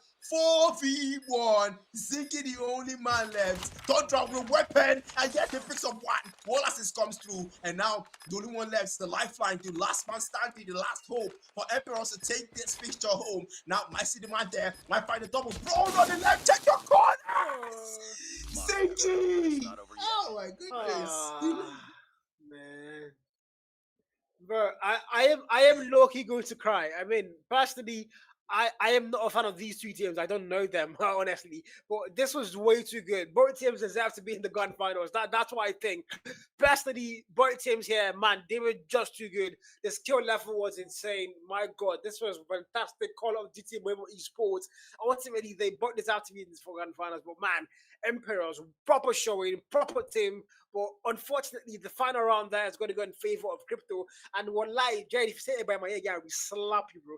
But it is what it is, Chad. J. Jordan, 13 kill mark for the man, 13 for Breaker, 11 for Scrap, 10 for Mandizi. Mieso, the only player not able to get above 10 there. But I mean, when they needed to get the win the most, they got the win. And of course, Krypto are going to be your champions and qualifying for the next round as Emperors are going to be going home. Damn. Yeah. They couldn't make us proud, Cal. I mean, we're Nigerians, so yeah, eventually that happens. That affects us at one point or the other. You are who? But I'm Chinese, bro. You like my Chinese, all right, man. Let's. I would have said we should speak Mandarin together, but guys, a lot of time has been spent on this fixture. It was a brilliant one, amazing gameplay from both teams. But we're gonna go on a short break now. Don't forget, this is the African Mobile Championship Martial Arts Series, sponsored by Martial Arts GG, and the highlights brought to you by Ace Gamers, and of course, the stream handled by Real Time Production. We will be right back with the second fixture, guys. Don't go anywhere.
Ranga NDS. Hardpoint Okay, identified. that was a very fast start, guys. No break whatsoever. As we are going straight into the action. Let's get 2 out of 3. Tanga and Nondescript, man. These are 2 sides. They've had a very good run so far. NDS, particularly though, you know, this is the team I actually expect to be in the upper bracket, maybe even grand finals, but no. So far, they've had a very shaky start to the league here, to the champ, rather. And maybe this might be the chance to get back up again by taking Tanga out. But again, Tanga are a fighting team. These guys, they know how to throw a punch and they know how to throw it very heavy. So far, P1 is going to go more in favor of NTS. 18-2 is your scoreline, and this out to be a close game, Black. Yeah, this might be a close game, man. This just might be a close game. But then, great start there by NDS. I mean, we have seen NDS play. We have seen what they can do. But then, he hasn't exactly been a very great game for them. I'll be honest with you, man. I'll be very honest. Good gunfight skill, good start so far. 33-7 now. The hill time is scrap time being owned by TRG. That's another try, just another comeback impending. No, catches him prone. Kerry will get that kill, and that's Outcast picking up another with a coordinate onto Ghostmax. And 34-13 is your scoreboard. P2 will get into. Lucky Lewis picking up a double there. NDN setting that out and finding the dust, catching that one. Lucky Luke with a triple. Absolutely lucky shots there, and that's gonna get him one. 34-23. NDS might be losing that lead. Well, if you're NDS, you want to keep it up, but then the hill time's going to be right there. P2 absolutely in favor of TRG. 34-37 so far. Tanga are going to get the lead locked in, mind you, but now the P2's gone in favor of NDS. They don't have the spawn, but they have the hard point inside. I don't know how that even works. But now Tanga are going to get that retake. They so badly wanted. 43 and counting now for them with the hard point time.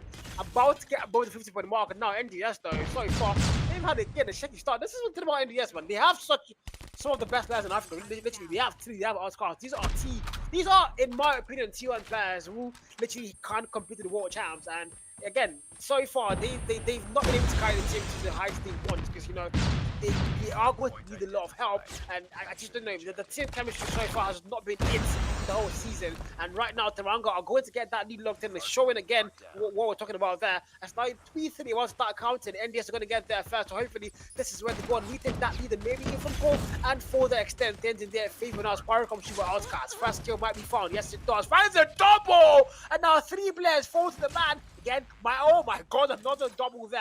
And now finally NDS is going to get that lead locked in. The claw from player number 3 now for the side of Tanga. It won't break that hill, hopefully. It can make it work. One body in the lead now in the hill. And the man is going to fall by Outcast with the drone. Perfect timing. Precision at his finest there. Gets a double. But now Spider takes 2 for 1. The Dead Machine takes 3 out now. And Tanga are going to get that retake. The lead is still locked in now for them. My god, this is a back and forth.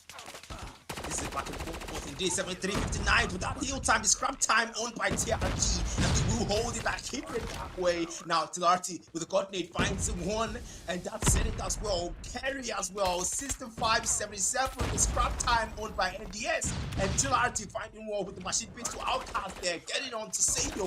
But so far so good. NDS trying to get back up, trying to hold back that lead. 77 on the side of TRG. And finally we get into the heal time starting all over again. And that will be going by the side of NDS, trying to equalize the scoreboard. Yes, they do, and take the lead one more time. Started up well, lost the lead, and now they have it back. Hopefully they keep it that way. 85-77, TRG now playing catch up, but then NDS almost pushed that 100-point mark. Now more numbers, TRG getting that coordinate in. Terry will find Tempest now, double. Gomi Leo gets a triple with the Tempest. And second picking up one in favor of NDS and get them past the 100-point mark. Now they do have 100-point marks locked in. Now Leo is still finding value, taking players down every left one instead of that. Drone, not the best timing there for that drone, but Outcast already on the 24 kill mark. That's some crazy level gameplay, but again, he's the man to watch out for always. If you're watching any game on the NDS, Outcast so far has been that player. 27 now on the kill feed for the man. The drone brought out, and now you make your way back to T1. Tanga are now going to be on the back for the NDS. Are going to have a better hardpoint showing off on the first one of rotations. And now you're going back to T1, the very first round, the very first show rather, and when things all get started from, it's only hardpoint bounce in T1 now. Sadie finds the one kill there. Outcast with that perfect spread finds one more again, and now P1 counted in favor of nobody, but now NDS are going to make their way into the hardcore time. Tanga, they have to get a contest, maybe a break, and now the VMP sends one player there, confirms that kill, as they are going to shut NDS down with the war machine. The Annihilator of British Skills are going to get invested now by NDS, and hopefully they can actually cash out. War machine with the very first value found, and he's still there, hasn't found any for himself yet, and he's going to get shot down there. The war machine is still constant with Ranty, sees the body in yellow, but no value found. I think just the one. And again, NDS, though, they still have that P1. Tanga, not really getting the love OBJ time on that P1. Yep, scrap time gonna come in there, and that's Tanga making the most of it there. Gonna be contested by both teams. Now with the equalizer, finds a double with the equalizer, finds a triple there, and that will get them closer to that 100-point mark. But NDS is way past that now on the 150. Now the press gonna come in. It's like he decides to shoot the aim pass from the top and bottom and finds none with the bread. Well, valuable resource now wasted there. Gonna find one. Gary gets one in, might get a double, but no, will be found by Lucky Luke. Now the Sparrow's gonna come in. Outcast on Sparrow. Gonna find the next target there. Might find a double. Yes, he does. Picks up a double onto Sado. Might find a triple up top. There's one up there. But no, gonna switch up back to the BNF. Gonna find that triple unofficial. The drone will come in. Come through. Fight him one. Might find a double. No, he does not. Will get away and outrun him there. That's a 10% ghost pass. Fighting Outcast there. Settling him down. He has done enough. But TRG still not above that 100-point mark. And NDS getting closer to that 200-point mark. A great start and a great hold on that lead from NDS. If you're an NDS fan, this is your time. You're finally shining here on Hardpoint Slums, where Jerry is from, originally. It's 178 now, and now you need to start making your way towards that P3 eventually. But again, so far, NDS almost a full 60 found on that P2. These are inhuman numbers for them. And now Tanga are going to rotate first, but mind you, they get there first, but can they win their gunfights and hopefully hold down to that spawn and the OBJ time? So far, they've been playing good, but ultimately now, it's almost a 100-point gap now in favor of NDS. So Tanga, they need to see top, and finally they are going to get a 100 mark, 9900 now. I did not jinx it, did I? Thank God. And now Outcast finding value still. The man on the 41 kill mark, the highest in the whole lobby, and nobody's even close. The man is literally speed running through the boys here. Tanga, hardpoint time still locked in. Outcast comes in and gets a double to clear that hill. Drone, prompt out once again. The man is going to get, I'm very sure Outcast is going towards that 60 bomb. He cannot be stopped. Drone, I might got the nade throw. The VMP finds one more kill. Now he falls. And mind you, why was Outcast only playing OBJ for them? But now Leo comes in, Kerry comes in, the Annie is one hand for the man, finds the first kill there. Might get a double. They still don't have the spawn fully locked in, but they have the OBJ tower now. They are firmly above 200 mark. Yep, that's going to be a 100 points difference there. 100 points difference. I will say that again. And NDS now at a comfortable point in the hard point, but not the time to get completed there. Scotland's going to be owned by them, making sure they stay up there. And that's going to be the heal time. They reset one more time. Outcast picks up Spider. That's going to be Zen and take it down. But then TRG fighting back, but with this gap. And will that heal time starting all over again? Who's going to get that first? Who's going to contest that one first? Who's going to own the first? It's gonna be NDS to get that more. Now with the equalizer, finds one, finds two down. TRG finds three with the equalizer. Might find the double, might find the one. No, yes, he does. The equalizer to absolutely roll them down. That's 5 for the man before he gets shot down. Now Sado was going to claw, unable to find anyone. Lucky Luke picks him up with a war machine. And you can tell finding the double with the bread. So far, TRG has a great run with the equalizer, but not enough to close in that lead. It's a 100-point lead, and NDS, okay, maybe not 100 anymore, but then the scrap time is going to be owned by TRG. They're trying to catch up, they're trying to get back up, but NDS, that lead is a bit far, and they're closer to that target point. Can't they get there? Can't they close in that lead? That's going to be the big question out there. Actually, on the time 63, maybe able to find one, holding in position, holding in line. Might see one to walk in, but since the man shoots the man, takes the man down, and Tilati finds Spider there. Sado goes down, Lucky Luke as well.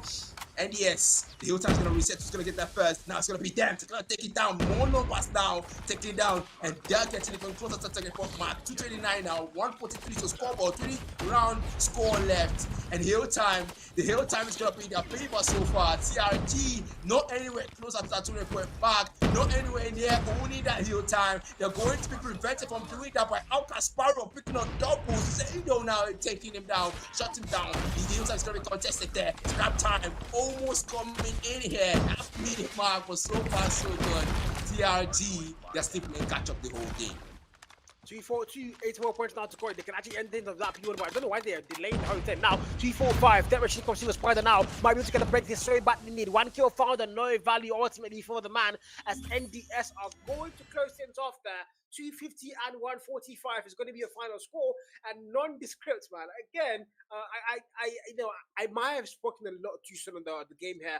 I did say they've had a very bad showing so far in the champs, and I want to say a lot more. I expect a lot more, and finally they are going to give me a lot more as they are going to shut down Tanga, not even letting them get anywhere near the 150 point mark. 251-45 is your scoreline, and hardpoint taken convincingly there, and men outcast almost at the 60 bomb.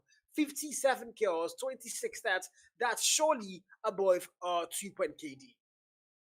Yep, that's surely above it, man. You can tell, and you can see that spider here on the 30 bomb, 33 there. I can't pronounce that because that's actually Chinese, guys. I don't speak Chinese, but then the name is Sean Ching. Yeah, I'm Chinese. It's Sean Ching. Sean Ching. That's the name.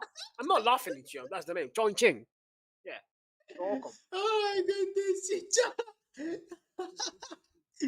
Great game for both teams, and that will be the way. I mean, guys, man, we have seen NDS play, right? We have seen NDS play. We have seen them lose as well, and I mean, we have not seen them play this well for a while. We have not seen them play this well. I mean, to be fair, they have been giving them opponents that were way better. But then to see them actually play this well, man, it's a breath of fresh air, especially if you're an NDS fan. This is a breath of fresh air for you. And hopefully they keep that up. If you're an NDS fan, you want to see more of this gameplays. You want this to happen in the SND and end things off with control. We don't want to get to see a dragged out game like the first fixture. But then, great game from both teams. And also a great game, of course, from the other side.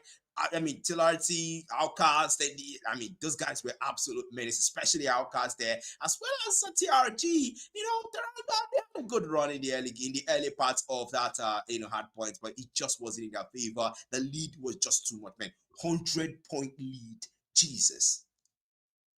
Yeah, I mean, again, it's going to be S&D up next. And from what I've seen so far, Outcast, he's an absolute monster of a sniper. So if you're TRG, that's a player you really want to look out for. That's a player you want to make sure you're shutting down every round. He has to be the first blood every single time, or he's going to be a major problem, a major threat to your squad and all the strats you're going to have planned out. But again, S&D is going to be a mode to actually watch out for. Outcast, 57 kills though. The man, and Zenith again on the 2 and 38 on the hard point there. That was very pivotal to their success. And now you're going to S&D where again, it's a mode where you have to think on your feet. By the way, guys, notice I have a red gaming chair and the red shirt. I'm just that guy, bro. But yeah, guys, we are going to be heading into S&D up next. And prediction. The King of Bat takes Black Matter. What do you think S&D is going to look like, man? Yeah, I think at this point, you've established me as the king of Batik. So I think if I make a prediction, you're going to, and it's just going to jinx them up. So yeah, I'm just going to be neutral at this point. But so far, NDS, they did have a good run in the hard points. But then Outcast, man. Outcast, man. That is one man to watch out for in the SND. And so far, I want to go with NDS, but then I don't want to underestimate TRG. I really don't want to. I've seen those guys do something, and trust me, it has been pretty impressive. And now we get straight into the SND map area view. And man, so far, like we always establish, like we've established already, this is a sniper haven and also a wall bank haven. So we will get straight into the round one. Now TRG, NDS, so far, well, NDS has moved him down in the hard points. Hopefully they change the history here. Now we will start off 5v5. Sado here on the VMP, weapon of choice for the SND. And now Sado here, just holding position. Both teams now, the nades and the frags will go in, but not gonna be any. That's a flashbang there onto Lucky Luke. Not so effective. They will hold things out. No number dropped down yet. You can tell both teams are really just making sure they go for that bomb plant first. Carry, not willing to gamble any time to them, to Teranga. They want to make sure that that time is also working in their favor. If you want to play for time, Teranga, we'll play for time. That's what NDS is practically saying at this point. Man, so far the bomb has been put down. 30 on the clock now. I'm about to start counting down. NGS here. They have the better spot to be in. Seidu, the very fast skill. Tenerati falls down. Artican's there for that trade. That's now Chonchin's going to fall down fast. 4v4, 4v3. Numbers in favor of Tanga. And they're going to be able to make it work still. The answer might be no for NGS now. But actually, no. Kerry finds one. The back and forth just comes through. It's a 2v1 and a 2v0. The final player falls. And just like that, Spider with a free defuse. And Tanga are going to get the very first round. Ready for the next round. No, I'm actually calling him Chongqing. Yeah, I go live for you. That's the name, bro. Chongqing, bro. Can't lie for you, bro. That's the name. oh my goodness. But then Young TRG off to a great start there. One round taken, going into round 2 there. The nades are going to be get thrown in. We're not going to be able to find anyone on that B area side. And so far, TRG, you didn't start well. You want to keep this up. If you're a TRG fan, this is exactly what you want to see. A point of redemption and taking out the S&D mode in their favor. But now Gunfight's going to come in. Terry on shooting blanks here. Now trying to go for a wall back. Lucky Luke might be lucky on that shot. But nope, that's going to be Choi Chang picking up Call Me Leo. And so far, TRG now having the numbers advantage. My goodness, Sado will lose that one with VMP and falling. Kerry and Tilarti pick up kills and he sees one, takes him out. Chonchin bites the dust, maybe back to his Asian roots. And NDS here, they will take back that round. Tiranga stole from them and take the round 2. Round 3, man. Here we go. Yeah, Tim's going to get tied up now. It's a 1-1 and so far so good. Ghost still yet to get his very first kill on the 0-kill mark, and he's going to be selling donuts. If you want to buy donuts, go to Ghost shop. He sells donuts there. As now it's a 5v5 again. Numbers are tied up here. That's round 3 about to load in. Where's Chongqing? I want to see the man there, the VMP. But so far, no value found whatsoever for either side. Tenerati now the 1-kill mark, sniper in hand, watching that mid map, but no value found. Kerry finds the very first kill. Zenith goes in and finds one as well. Spider falls. A 3v5 and Tiranga are not going to have numbers here. The bomb has not been put down. A lot of time with that clock still, but now finally, as Saigon say that the bomb is about to get planted, Lucky able to get the very first kill of this round. Zenith goes down and Ghost Max finally claims his very first kill. Leo falls and now numbers are going to get tied up. But mind you, the bomb has been put down. So Tiranga, they can make it work if they just go stay calm and collected. But now Artcast finds 1 kill. Lucky falls, Chongqing and Ghost Max left to get that shot. Let's get that clutch there. That's Ghostmax picking up one. Tinarti will fall. And that's him being taken out. Chongqing. And he will speak more Asian dialect that we cannot understand there. Finds one outcast, of course. Gets one. Might get a double. Yes, he does. And Ghostmax will bite the dust and gives it, yes, that 3rd round. Now, 4th round, here we go. So far, I mean, if you have TRG, you started out well, but it's exactly what you want to see. But then the highlights brought to you by Ace Gamers here. You can see that Ghost Outcast putting up that double clutch there to Ghostmax. I mean, the man wanted to switch the weapon, and he took him out there. So far, carrying out. I said, oh, okay, we'll miss that touch and burn.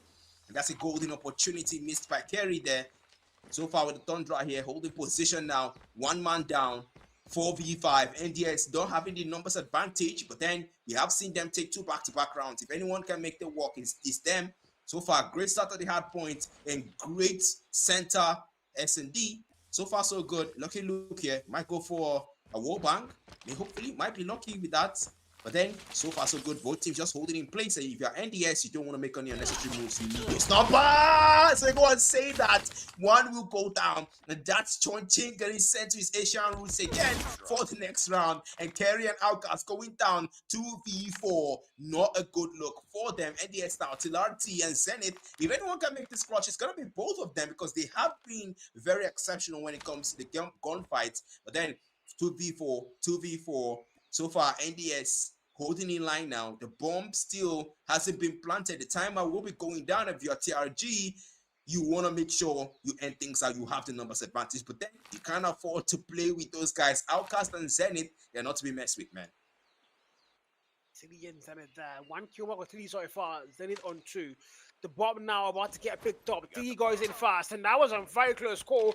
This is going to get spotted there now. Sniping hand, almost gets a double. Oh my god, the man picks and he still falls. Tilly, check your freaking corners behind you. He's going to find 2 behind you, for God's sake. And Seidu does the better, makes the better of the man there. 2-2. Round 5, things are still tied up, and man, literally still anybody's game here. But Tanga NDS, this is one of those S&Ds where it's going to be back and forth. So we might even go and see 6-6 again, like we saw on the last S&D in the last game, man. I think. Yeah, we might get to see such. We might get to see that, man. It might be a history of Krypto there and Emperors. They might be repeating what they did. Perhaps they want to pull theirs up, but then Flashbang comes in. Outcast there. Now on the Tundra, Kerry just holding in line, holding in position. The smoke bombs will fade out, but so far, both teams maintaining their numbers here. Now, not willing to go for that wallbang spider on the Odin, just holding in line. Oh my goodness, I'm pretty sure Ruin would have gone for that one back if only he can see the man goes for the touch and burn. Say the one plays in there with the BMP. Now fight the double. Now no able to pull off that triple. Cornelio will shut him down in his tracks. Now Kerry picks up Lucky Luke with the machine pistol, and it will go for that plant there. NDS not willing to take any chances yet. Now the bomb has been planted. Timer counting down. 40 seconds left. 2v2. Both teams are going to be tied. You can tell Cornelio now on the Odin, gonna face down, maybe hold down, hold in line, hold in place, and just wait in line.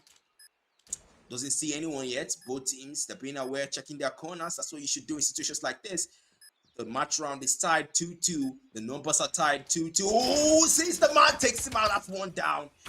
And Chongqing will be the one to go down, and Ghostmax finds Cornelio, touch and burn, sends him to the next round. Kerry versus Ghostmax, 1v1. The PMP versus the Tundra, gets the shot in. Bro, that will be his mistake, as Kerry will take him out. The touch and burn, and that's NDS taking that round for themselves. But I'm going to say that highlights, man.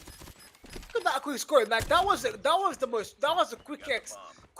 quick score ever. That was so clean. He knew the man was not going to stop defusing that bomb, so the VMP might not really get the shots. Just go with the sniper on the quick score and landing the shot there. He knew exactly what the man was. He did the math correctly there. Did the big kick from the kill. But now we go to round 6, 2 and 3 here. Lucky with the very fast kill. Now Kerry for the trade. Kerry, the man you freaking are. 8 kill mark. Then it finds one. Chongqing goes down. Now a 3v4. Tanga, they don't have numbers. As I go and say that the Castle's cars 3v3. Ghostmax able to claim Leo. Now Zenith also. They're going to get tossed. Flashback. Spider going in, but Zenith finds him first. And now 2 versus 3. Tanga again. They don't have numbers. Again, they have. Oh my God. Now they have numbers, bro.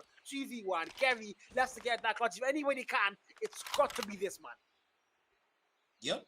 Now with the Tundra, sticking with the Tundra, that's gotten him that kills, and that will be Sado.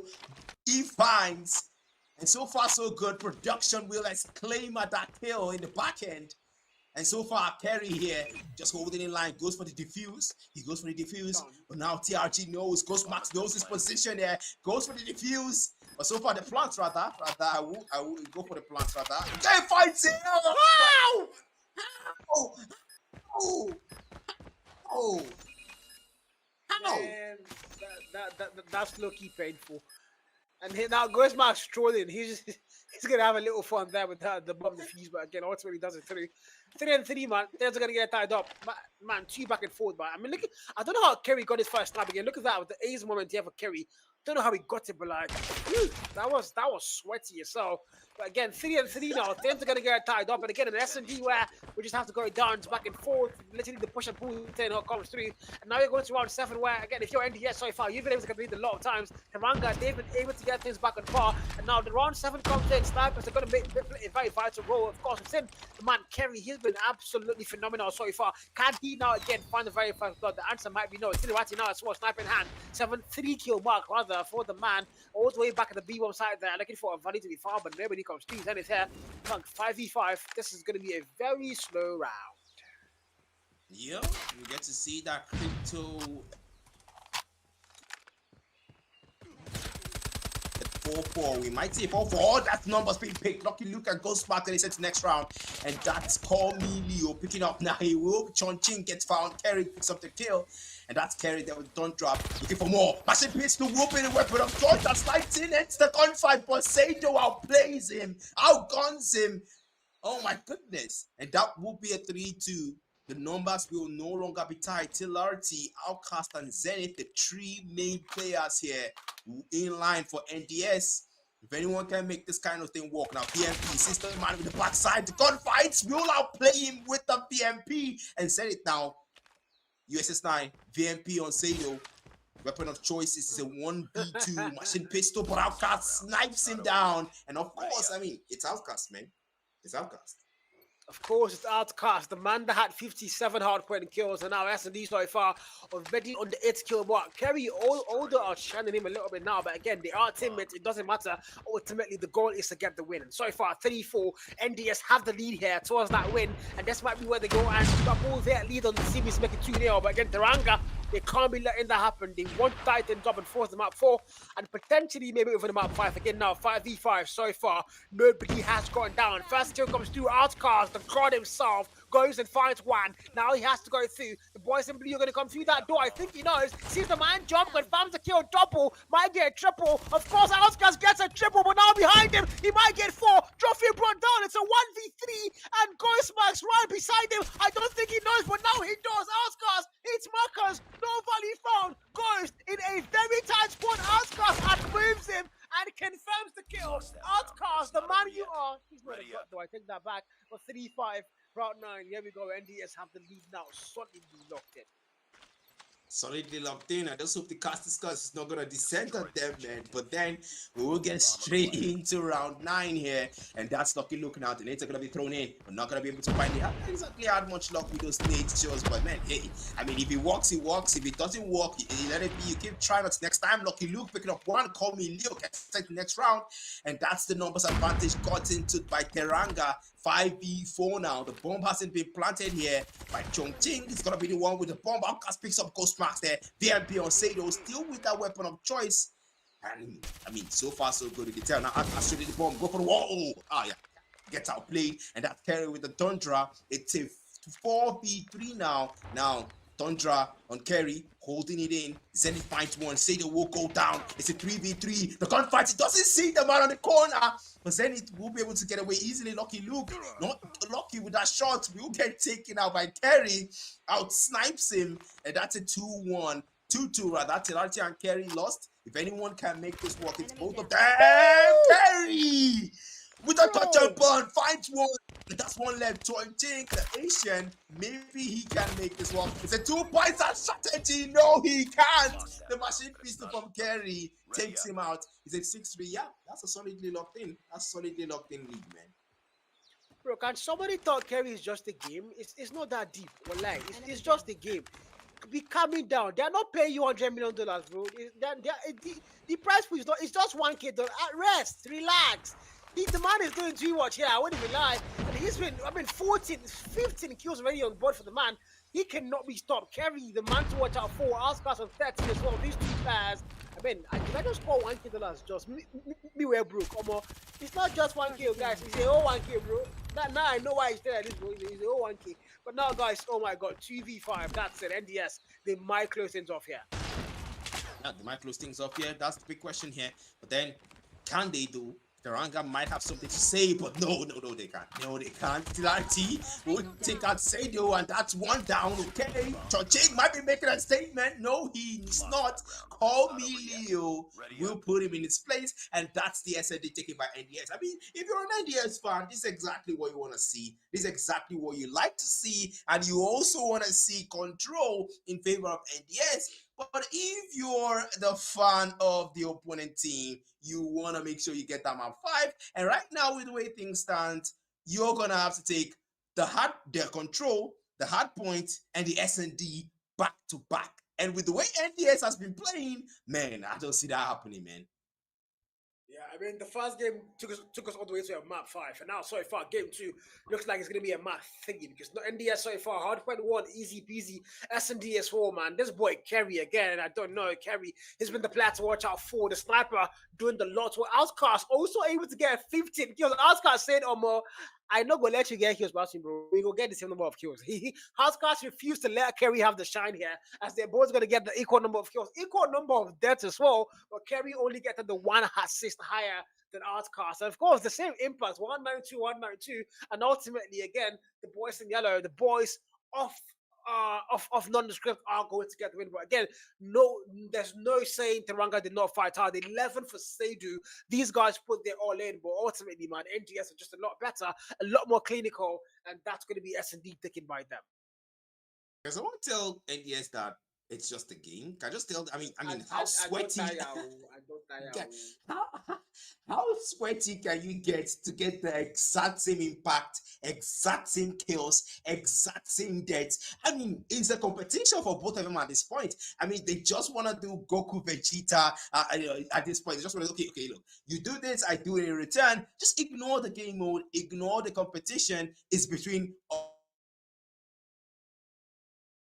Carry, you get those sweaty snipes. Outcast, you get those sweaty plays, gunfights as well. But then great plays, great win, and also a very good move there from NDS. Taking that hard point, taking that search and destroy was a very good move. Now they have to close things off and control and keep up their streak, hopefully. But then if you're the opponent team, you don't want that to happen. That's not exactly what will happen with Tanga. You don't want that to happen. You want to make sure you get that map 5.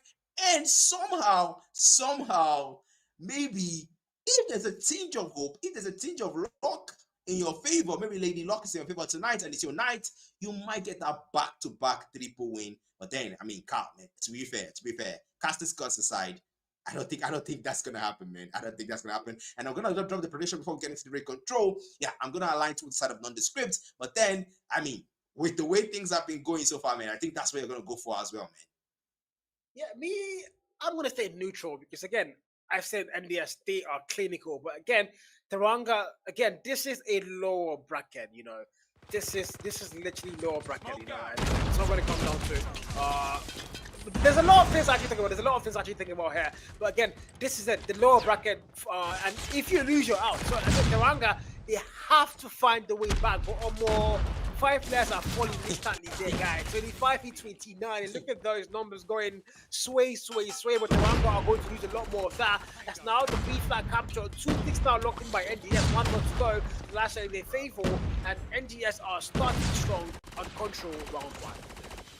Round 1 starting strong indeed. Carry and Zenith absolutely decimating them, mowing them down and taking those objectives there. The B flag looking good, getting lucky for Tanga there, picking up a double to 1924. Full on TDM for NDS and Outcast and Carry absolutely on the same number of kills. It's just a game. You don't have to compete against yourselves. And then it's 16-22. NDS still on the live count lead here. Now 2 minutes left. Okay, 155. A flag. Not a single ticket. Lucky looks to pick it up. Double Aslarity. Kerry picks up a double. And of course, Outcast, we want to pick up his own double. And yes, it is that. Oh my god, yes he does. Picks up his own double. 21-10 into your life count. But so far, Call Me Leo picks up a double, enters the competition. Kerry does again, and he picks up one, picks up another double. Okay, Carl. I gotta come out and say, yeah, they're competing amongst themselves.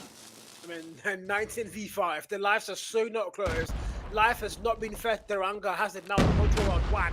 This is where you fight to your mommy and say, my god, mommy, I got touched today. And now 4v19. Lives are going lost, and A flag also captured. And this might be the very first time I have casted the Oasis champs, and I saw both flags captured. And the game ended that fast. I think the first time. I might be wrong, but I think it might be my first cast where I actually see that. Actually, yes, it is my first cast. It might not be the first one that happened in the event, but it's my first cast where I get to see both flag captures in the control round of the match. That was clean from NDS. And now Kerry off the back of that gets an Annie kill. Warm actually comes to continue. And oh my god, these boys now, it's just a game now. They thief on our girlfriend. And now 26 and 27. Lives are close this time though. This can still be anybody's round. Yeah, 27-24, not so close now. 3 down, 27-23. You can tell Annihilator Carry mowing them down. It's 12 kills for Carry and Outcast, man, 4. It seems like Outcast might have given up here, but then Tempest down. Combi Leo might be the one trying to match up with Carry here, but then Jima's on the 14 now. 14 kill count, 23-18 life counts down.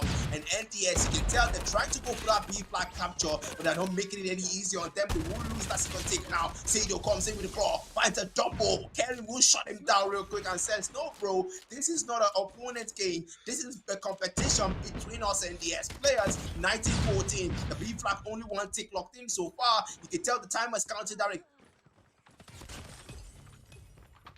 We'll find a double with a BNB and then Trig. I mean, rather that's a Trig. TRG, they want to make sure that they get those captures in. That's almost 3 ticks locked in for the B flag, and that objective will be lost by NDS. But so far, the life counts in their favor. 12 and 15 NDS. This time, we're going to see Tanga keep lives very close. And again, that's exactly what they need to do. But as I can say that, they are going to drop again. And 9v15, oh my god, make that 8 and 7 life count now gap between them. The equalizer now for Chong Ching, able to get the very fast kill. Might get a double. The answer is going to be no. As now, no more respawns left for Tanga. NDS are going to have 13 lives to work with. The B flag did get captured by Tanga though. Now they need to capture the A flag. But now, no more respawns. They have to make do what they have. Kerry is going to get shot down there. No, he backs it down. And now Spider rather takes one kill. Goix takes one, is going to fall down. 3v11. The last 3 players left to get that clutch. Spider, Safety, and Choi Ching falls. And all 3 of them are going to fall like that. And oh my god, nondescript. 2-0. This might be a control where we're going to see 3-0. The dominance so far on the series, man, absolutely unmatched. Absolutely unmatched, man. I mean, TRG just being decimated, man. So far, I mean, 2-0 on the modes, 2-0 on the control rounds. So far, TRG there just playing catch up the whole fixture. But then Lucky Luke gets lucky against TRG, finds the kill there to NDS now. Keeping the life counts close, but that's one tick lock on the B flag there. Not a great defense with the side of TRG. 28-26 is your life counts there. TRG finds one of the Spider, finds another. Sado gets it locked in. Okay, TRG, they might be saying something here. But then NDS now, 2 ticks almost locked in on the B flag. Doing a great job defending so far. But then 2 tick locked in on the B flag. 2 tick locked in. Yes, that 2 tick will be locked in for NDS. 2025, TRG. Now call Millie on the Tempest on the fight one. Kerry finds one. Wait till RT will respond. Find another. Call Millie finds a double with the Tempest. Outcast will respond, trying to match up Kerry here. But then we're behind now. Kerry already on the 20 kill count. Outcast on 12. The only person matching him till RT might be until RT versus Kerry at this point, man. Yeah, this is it, man, for real. It's both of them now trying to get the highest kills. Outcast fell off this time around, but again, Sparrow now finds a double. 7 versus 23. The damage is done. There's no comeback here whatsoever in play. But I mean, it can happen. It has happened before in the past. But not with Tanga and NDS, with different teams, yes, but I don't think Tanga have what it takes to go and get the comeback here. 6 versus 19, make that 4, no more respawns. And again, the B flat capture, 1 tick locked in on A now. You don't even have to capture if you're NDS, there's too much time. You can go for a full-on TBM and just go and end the game smooth as easy. But now 3 more players for Tanga, Chong Ching. We've got 2 other players here. Spider falls down. Oh, lucky, and oh my god, they all go down. And nondescript are going to get a flawless victory on control and on the series here. 3-0 control, 3-0 series win, as Tanga are going to be sent home in style. Damn. Yep, that's gonna be the fastest fixture tonight so far. I mean, we gotta give that to the nondescript. They did end things quickly and make sure, okay, look, you can't take 3 games in a row. I mean, not with the way we played, And I gotta give props to. I gotta give props to nondescript, Outcast, Tilarty, especially Kerry. I mean, the man was an absolute menace. Everyone was pretty much catching up to him in the entire game. And Outcast did try, but then fell off at some point. And then Tilarty said, okay, don't worry, bro, pass the baton on to me and I will try. But then Tilarty getting more kills than Kerry. Okay. Tilarty actually beating Kerry here in this round, in this mode, rather. That's Kerry there with the 23 bomb, Tilarty with the 24, Outcast there with 14. Oh, there's room to improve, but then great performance from NDS. And on the other side of TRG, well, this is the low bracket. If you lose, you're out. So better luck next time, TRG. And also, good luck to NDS. Great performance tonight. From them, from Kerry, Tilarty, Cormilio, Outcast, and Zenith. And guys, this has been the Oasis Champs of the AMC Martial Arts series, of course, brought to you and sponsored by Mashada and the stream handled by Rita Productions. Also, the highlights you see, of course, it's Black Matter, your host, and my co-caster, Carl. We'll be right back, man. Don't go anywhere.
Hello guys, welcome back. Axium versus Nemesis is gonna be the last fixture for tonight, but we're gonna skip all the intros part. We're gonna get straight into the action there.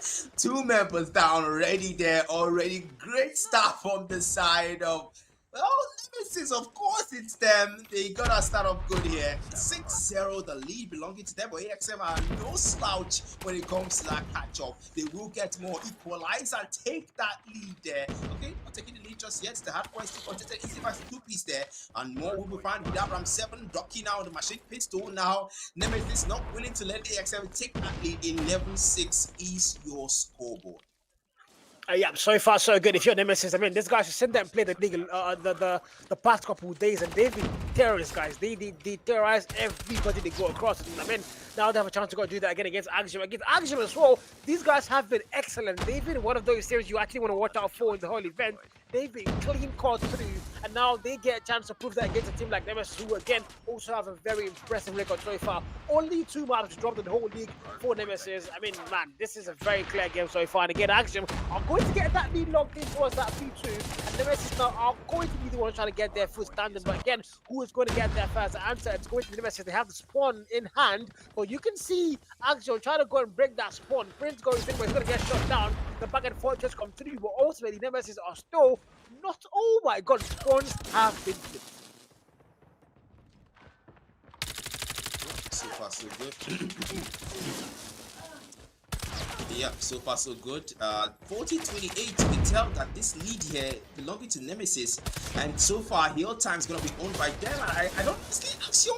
They have a good record so far in the past games, but then what we're witnessing, Nemesis also had a good run, and you can tell Instinct are holding onto that Hill Time. Then as Scrap Time is going to come in, and who's going to make that most of it? It's going to be Axiom there. Leon going to make the most of that. Around 7 kills coming left, right, center, and the Scrap Time is almost on. Nemesis still maintaining that lead there. AXM, well, they're playing catch-up, and so far catch-up is a little bit slow, if I do say so myself. Capture the objective. 64 and 28 now is your scoreline. B3 wants that counting. Who's going to get that first answer? It's going to be Axium, but now Nemesis, they need to get that break now. Ducky, marksman rifle, finds a double to clear the hell. See now, finds him and shuts him down again. This game is a bit too close still. The equalizer now for hit on the Nemesis, man. You know he knows how to use that 5 kill mark. It is for value in the boys in lead, but nobody comes through the man's radar just yet. Now he goes through aggressively. Not a single value found. Neon gets a double with the claw. Might get a triple. Blair's behind him and also in front of him there, but now Axium are still going to have that hill time to try and open up the tackle with the Annie there. First kill for Victor and double with Nemesis now. He actually not really a lot of hard point time on P3, but so far they are going to be dominating the kill fin. And again, 70-point mark now firmly crossed for them. Axium still playing catch up, but eventually you need to start making your way towards P4. Yep, they get with people now. Scrap Time, they're going to be owned by Nemesis, maximizing that to make sure they get as much as they can get. But then Axiom now going to take that back 50. But then the Hill Time almost resetting here. 4 more seconds. Nemesis takes it back. 83-50. Keeping that lead on. Axiom still stopped playing catch up since the beginning. Well, if you're Nemesis, this is exactly what you want. And if you're an Axiom fan, it's not what you want to see. It's not exactly what you want to see. But then it is what is happening there. More numbers going to be dropped there. It's going to go down. AXM losing more numbers, Valigon trying to make it work, trying to get back up, but Nemesis getting close to that 100-point mark. 97 now, 50, and the Hill Time now is gonna get contested by both teams. Neon there finds one. This is time already. They find the kill there, just taking out 800. Nemesis getting the triple. 800. So Ducky will come through against Daniel. Tina with the war machine comes in with the war machine, finds one, but that's gonna be Neon with the content, finds the MS, finds a double. T with the war machine, finds the triple, and T of course absolutely slain for Axiom. That's gonna get the enemy closer to Nemesis. They have the Heal Time there. They will get past that 100-point mark and make sure that they stay on top. Now you're going to go back to P1 where it all starts. Ironically, this is where we go again. If you're Axium though, you've seen Nemesis now get above the 100-point mark. Now you need to make sure you're keeping the game as close as you possibly can. You don't see them going away with the whole thing and the whole lead, and that's going to be a very vital course. Now Nemesis so far, the 100-point mark now finally across, and now the boys in B are going to get P1 first. This thing's here, that 10-kill mark, and now the back and forth just comes to the, mind you, Ducky with the marksman rifle. If I'm not mistaken, he's got the highest in the whole lobby. I think he does. The 18-kill mark for the man. Now finds one more, make that 19. He doesn't fall. Neon finds one and goes down as well. Death machine now for Ducky. First kill found. And now they have the P2 spawn as well, as they have the P1 hardpoint times to racking up. And now Ducky sees the player there. Barricade falls first. Axium are not finding their footing in any way possible, because Nemesis so far, they've been a little bit too good, a little bit too strong, and eventually as well, you need to start making your way towards that P2 if you actually.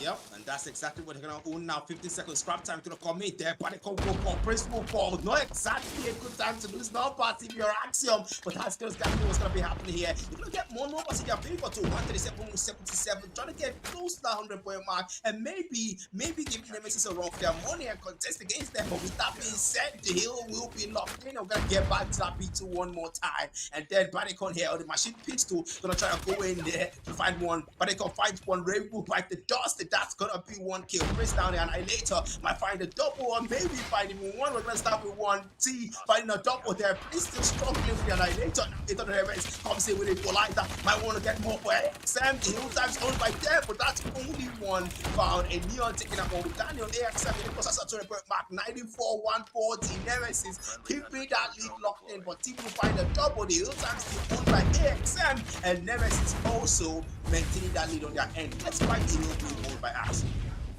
Now, Axium so far, T gets a triple there, Death Machine, and now Axium finally are starting to close that gap. If you're Nemesis now, you've got to sit back up. You don't want to get complacent here. You don't want to get too cocky. You need to start as you need to finish as you started. But now Axium are going to get above the 120 mark, and now you need to go to P3. Who's going to get that first answer? It's going to be both sides, and of course, Nemesis are going to get their first. Rotation is going to be in their favor. Ducky now, 20 kill mark, trying to find value still. They have the P3 spawn, they have the P3 hill, about to start counting for them. But now, Ducky, he's not going to see T there. T behind him, of course, confirmed the kill with the punching glove. Mike Tyson. Now the hardpoint time starts to count there in favor of the RKN, but now they're going to get shot down. Axiom are going to get that break, but now that call behind them gets one kill. Sparrow now effective, gets a double. And now Badicon, oh my god, he's the man to look out for. But Neon able to get that trade now. Neon comes through over the double. Now Prince shuts him down. It's 145, 139. Axiom are going to almost get things started up, but now Nemesis, they started so well. The gap was there, but now it's about to get closed in. Nemesis again are going to get that retake. The Annie comes through now for Tactical. 21 kill mark. The Annie value has to come through, and he's got to find something there. One player might come to the answer so far is going to be no. There's no approach skills in the center of Axiom to use just the one. Actually, none. Actually, the Annie finds one kill. The Odin now back in play. Confirms the kill there. And again, Nemesis are going to still keep that lead locked in. But mind you, P3 is scrap time. It's going to go that way. But you need to go to P4. It's very fast when you have that spawn and the hardpoint time in your favor on P4. Killer drone inbound. Yep, now 20 point score difference there. Hill time is going to reset here, and you can tell that both teams wanting to make the most of it here. Now who's gonna get that first? That's gonna be Axiom here taking that hill. Of course, it's them. They need that point more than ever now, especially when close out to the point mark. 163. That's a triple being picked up by Daniel on the Tempest. Ducky now takes out Prince. He takes out Ducky back to back. Trades flying left to right. Then the hill time now gonna be contested. AXM still takes possession of it, but Nemesis is going to take it back. Now they need those points more if they want to close up what they started there. Neon taking out one, Panico goes down. Prince takes out a tackle, and Neon fights a double, a two-piece there.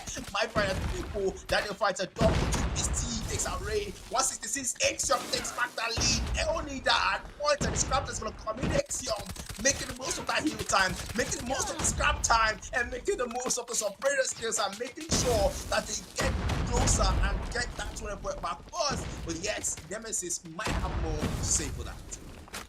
So far, Nemesis now the 166-point mark, and Axiom are going to get the lead now firmly locked in. This is why, if you're an RKN fan, you have to start getting worried now for your side. Ducky, though, he's got nothing to worry about. The 26 kill mark for the man, the maximum rifle definitely being put to work there, but now 800 MS there. Equalizer, first kill found. A lot more to come, but no one's going to fall down there. Now the Annie for Prince, first kill. Ray goes down first. It's 184. P1 so far in their favor. Instinct now for a trade, goes and finds a double, but now the trade finds him as well. He's going to fall. Axiom close out to that 200 mark. They might go and break it first, but now Ray. Equalizer for the clutch. Double kill found. Now to get that break, but he's going to get put down. Axiom once again are going to hold it hostage. No breakthrough whatsoever. Now Vortex for Instinct there. Might be able, might be what they need now to go and break that hell. But is it going to have any value ultimately? The answer might be no. Axium are still there, and they are going to be first above the 200-point mark. The boys of Axium, the Gabonese once again, they show you why they are from Gabon, and they are the champions there.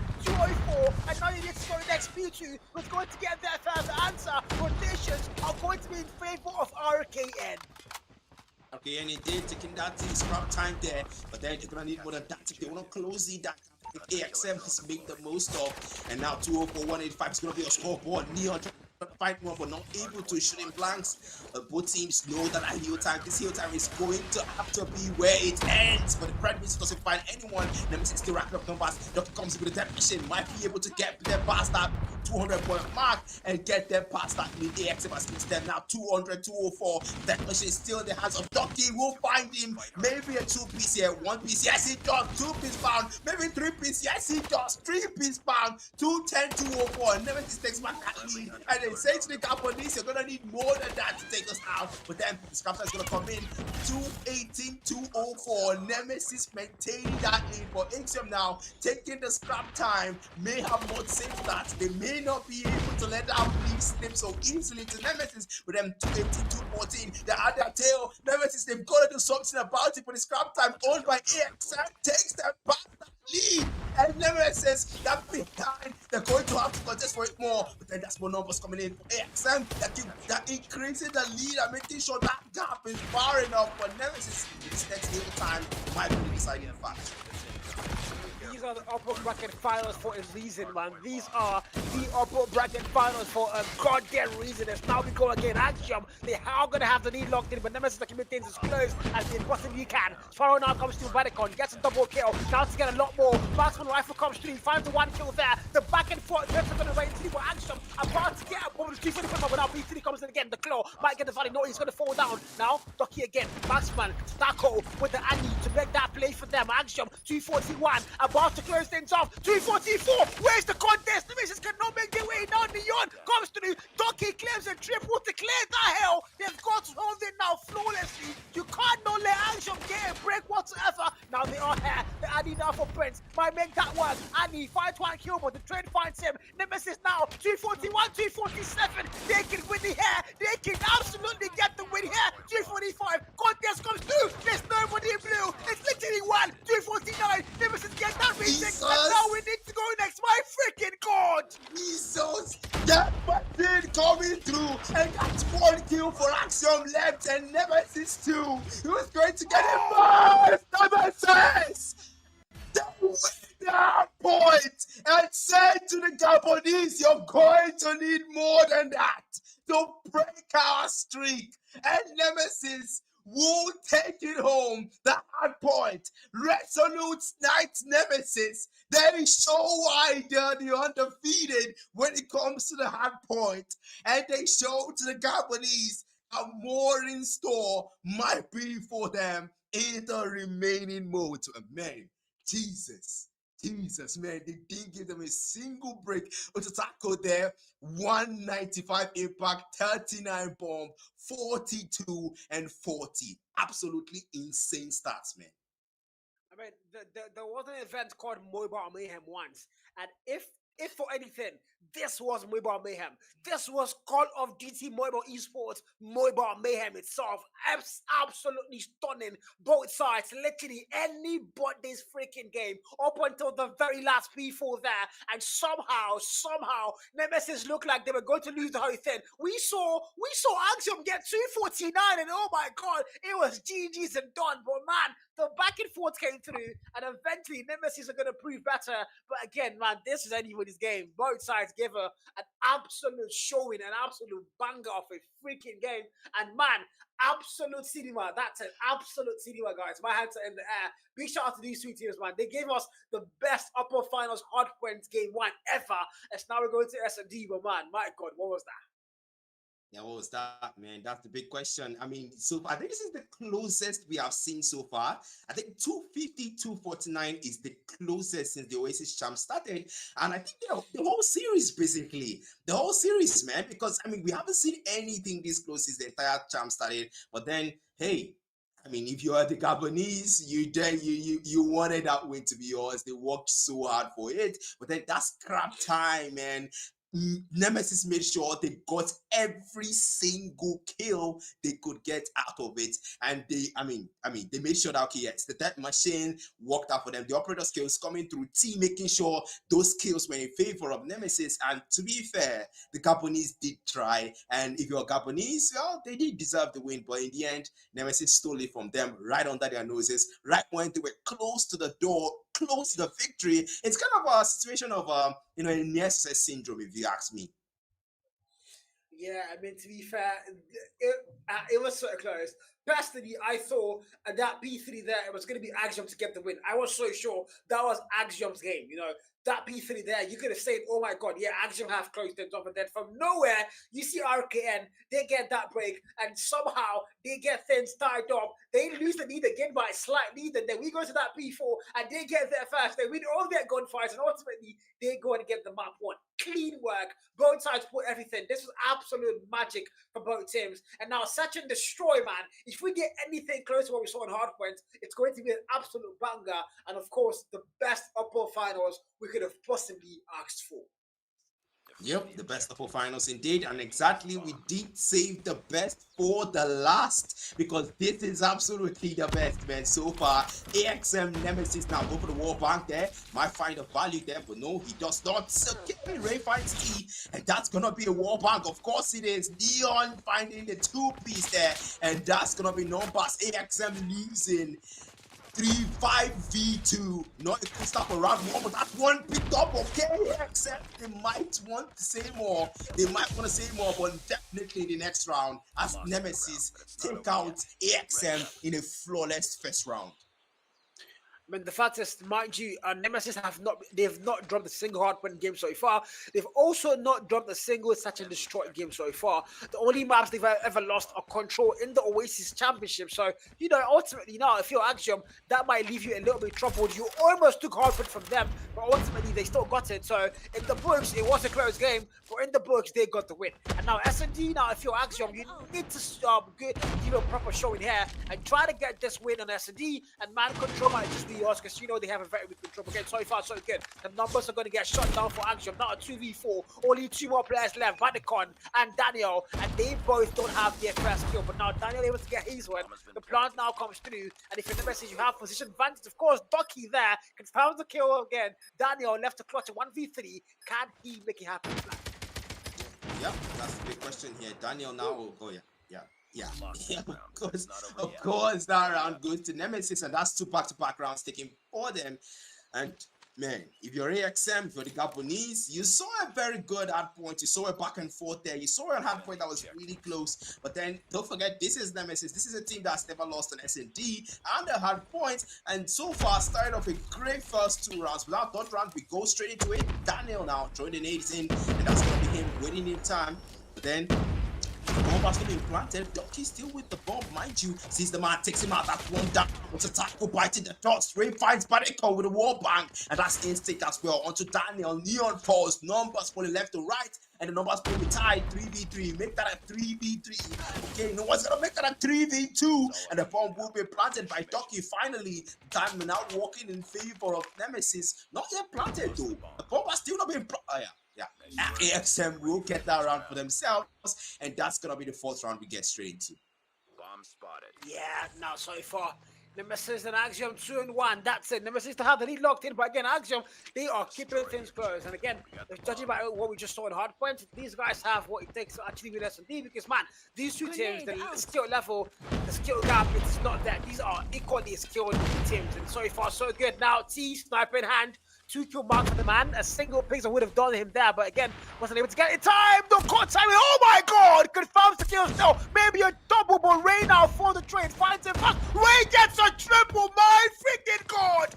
He's gonna find 3. Ray goes in to collect 4. And RKN are going to get that round with an absolutely fantastic style. 3 and round 5. Here we go. Man, absolute menace, man. What the heck was that, Ray? I mean, I think the Resolute Nemesis definitely took the last round they lost first now, and they said, all right, look, you want to take one for yourselves, you want to ruin our streak?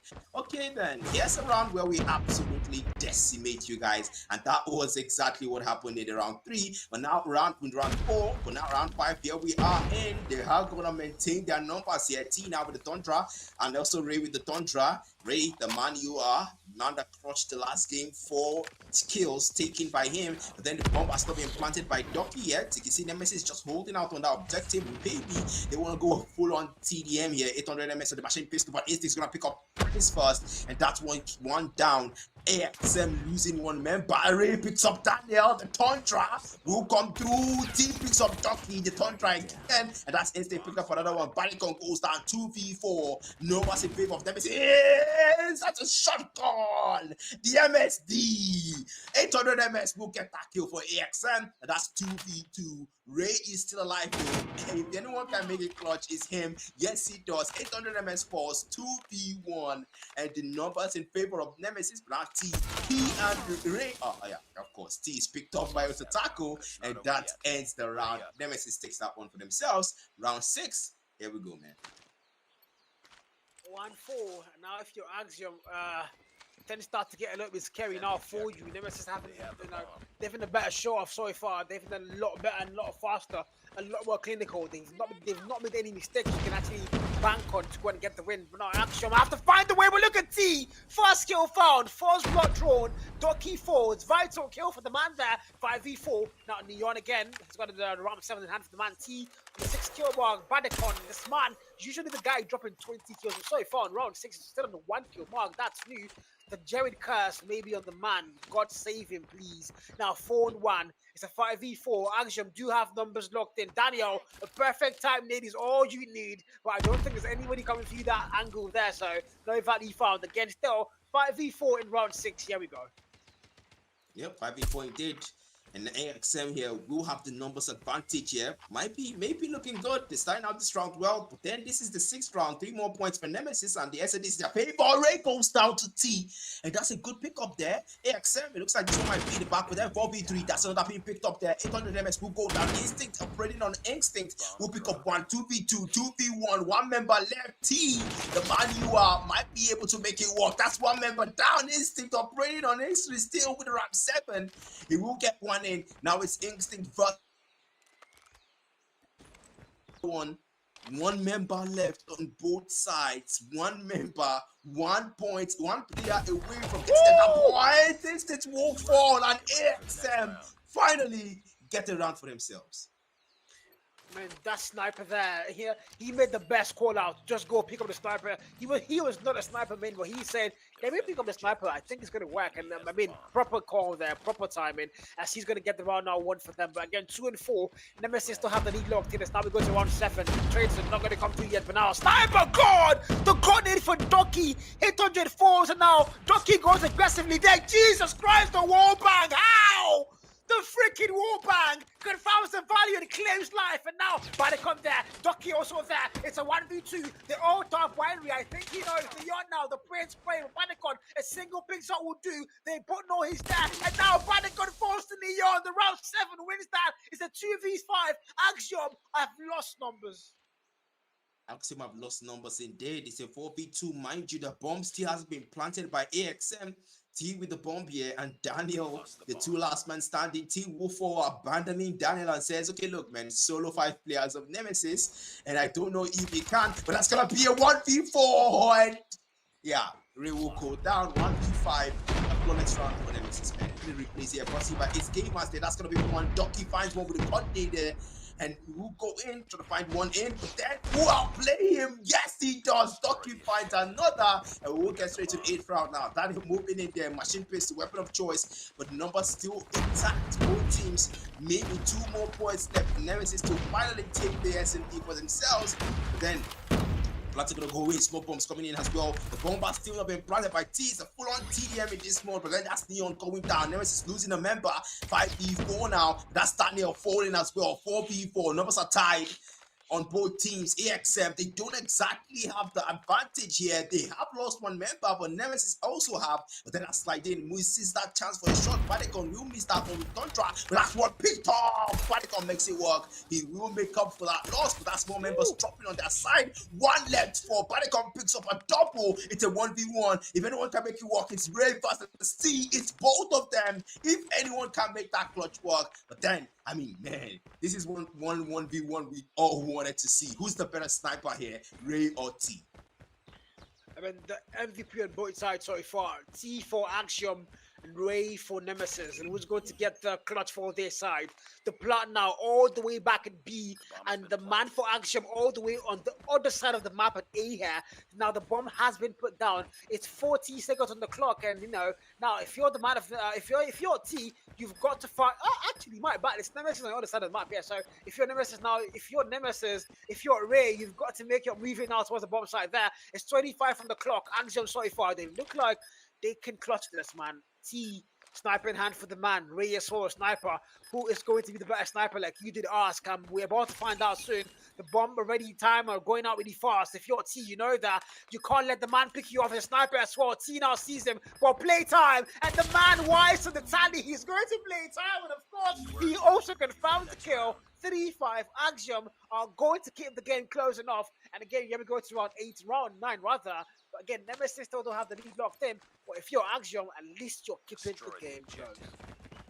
Yeah, at least you're keeping the game close, and you want to keep this up. 2 back-to-back rounds now taken, and you want to make sure that Nemesis don't get any farther now, because 2 more rounds, and that's going to be it for the SMT. We move on to control, and well, you know how that worked out to the hard points. That's not exactly your forte, but then Nemesis here, 5-3 is the round points. That's one being picked up. Ray picks up T, settles the score early for what happened in the last round, but that's 3-on-3 now. Ray down, T down, both snipers down. Neo fights into the Nemesis. Attacker goes down. 2v2. Badicon is still alive, so there might be a chance for AXM here. Jockey and oh my goodness, the gunfights are gonna come in. Fight one, and AXM takes another round. We will get straight into Badicon here with the LW3 Tundra. I mean, man, so far, man, both snipers have been absolutely insane. Yeah, 4-5 for Nemesis so far. They've been good. Axiom as well, they've been good again. I mean, again, we saw it on hardpoint. Both sides literally so good. S&D as well, they're doing the same exact thing where it's a back and forth, it's a push and pull, yin and yang, and you know, anybody's game up until the very last round. And now Daniel here, 5 kill mark, and so far nobody overextended, nobody falling first, but now Instinct there, able to claim first blood. And now if you're Axiom, you don't have numbers, but again, you need to put that bomb down. There's a lot of time on the clock, so the TDM can still work. Nate's gonna get thrown. There's gonna be the tackle, I keep forgetting the name there. He's gonna fall to Daniel, who takes a double. Clean work, Daniel now. Ray takes out 1, and now Ray gets a double. Ducky claims 1, and numbers are gonna get flipped. Badicon in a 1v3 finds the very first kill. Now it's a 1v2. He's got to face Ray there. And no, actually, no, he's gonna face Instinct and Ducky, boy. I mean, if anybody can get the clutch, it's gonna be Badicon. We've seen the man drop 20 kills in Destiny a lot of times. Can he now save them when they need him the most? That's a big question here. 1 member left, and it's going to be Badicon. But then the man has been performing well since the started here.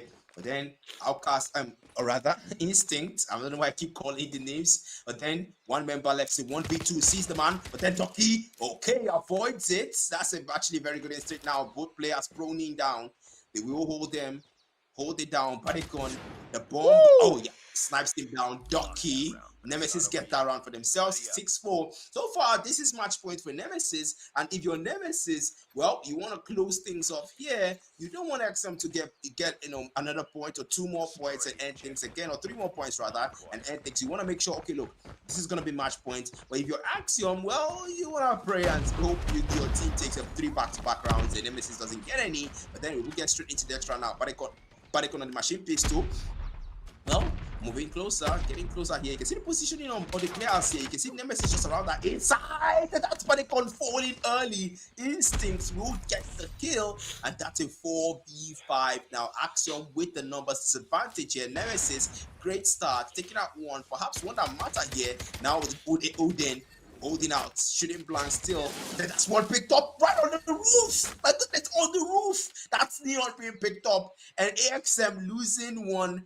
Nemesis losing another. They will tie things up. Sees the man, but the touch upon fails. Stocky gets that one into the next round. Getting sent to the next round. It only Nemesis picks up with the tackle. That's 2 members left for Nemesis. No good starts. Ray, the last man left for the side of Nemesis. If anyone can clutch it, it's Ray. It's a 1v4 though.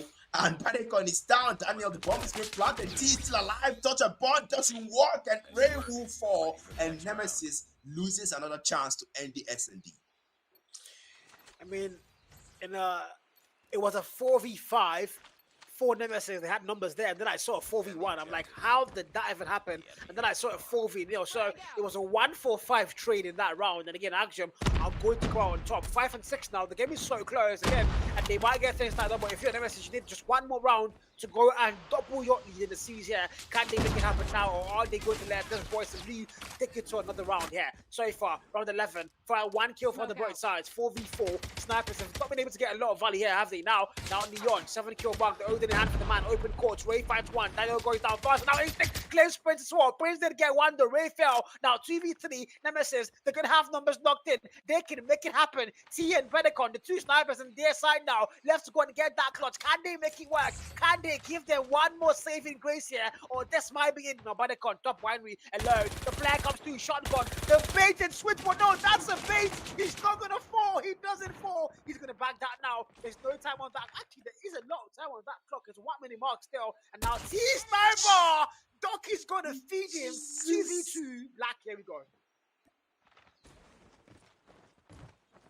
Yep, that's going to be a 2v2 now. And that's it too. Oh my goodness! Panicon picking up one, and that's Neon falling, biting the dust. And Axium, it looks like this one might be in the back for them. Panicon now, the last man, 1 man, actually 2 mans for the side of Axium, and 1 man for Instinct by operator. Check your code! Assistant!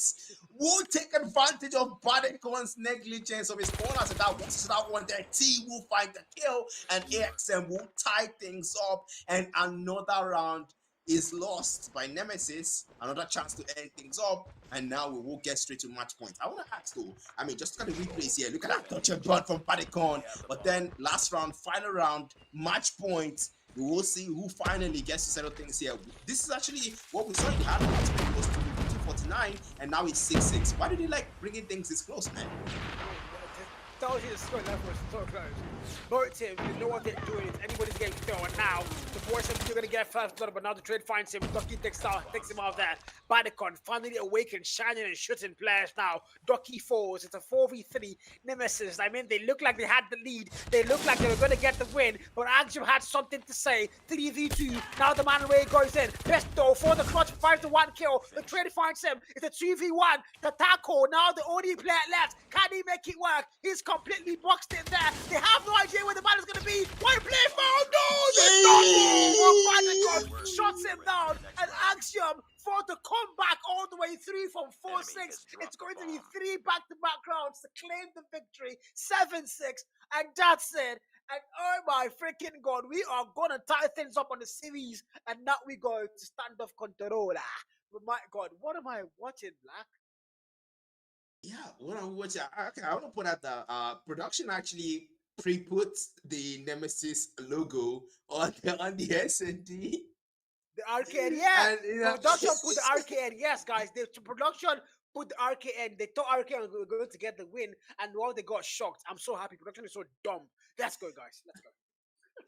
Yeah, and then control standoff, man. That's where things might mean. I mean, with the way we've been seeing things so far, we might see a map 5. I think we're gonna see map 5. Yeah, I think we're gonna see map 5 because I mean, hard points 250, 249, SND 76. What control 3-2? Is this how we're gonna keep going until the end of things? We're gonna get to the highest limit, the end possible until someone eventually settles things out and we say, okay, look, one person is gonna go home. But then this is 11:20 in Nigeria here, almost midnight. We do not have that time for these teams. But then we're gonna have to wait until they get to that map 5. And yeah, look at the impact here, man. 128 on T.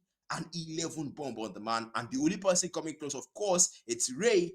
16 bomb, 160 impact. These 2 snipers, man, absolutely doing the most for their teams. I mean, it's been crazy. That's what's used so far.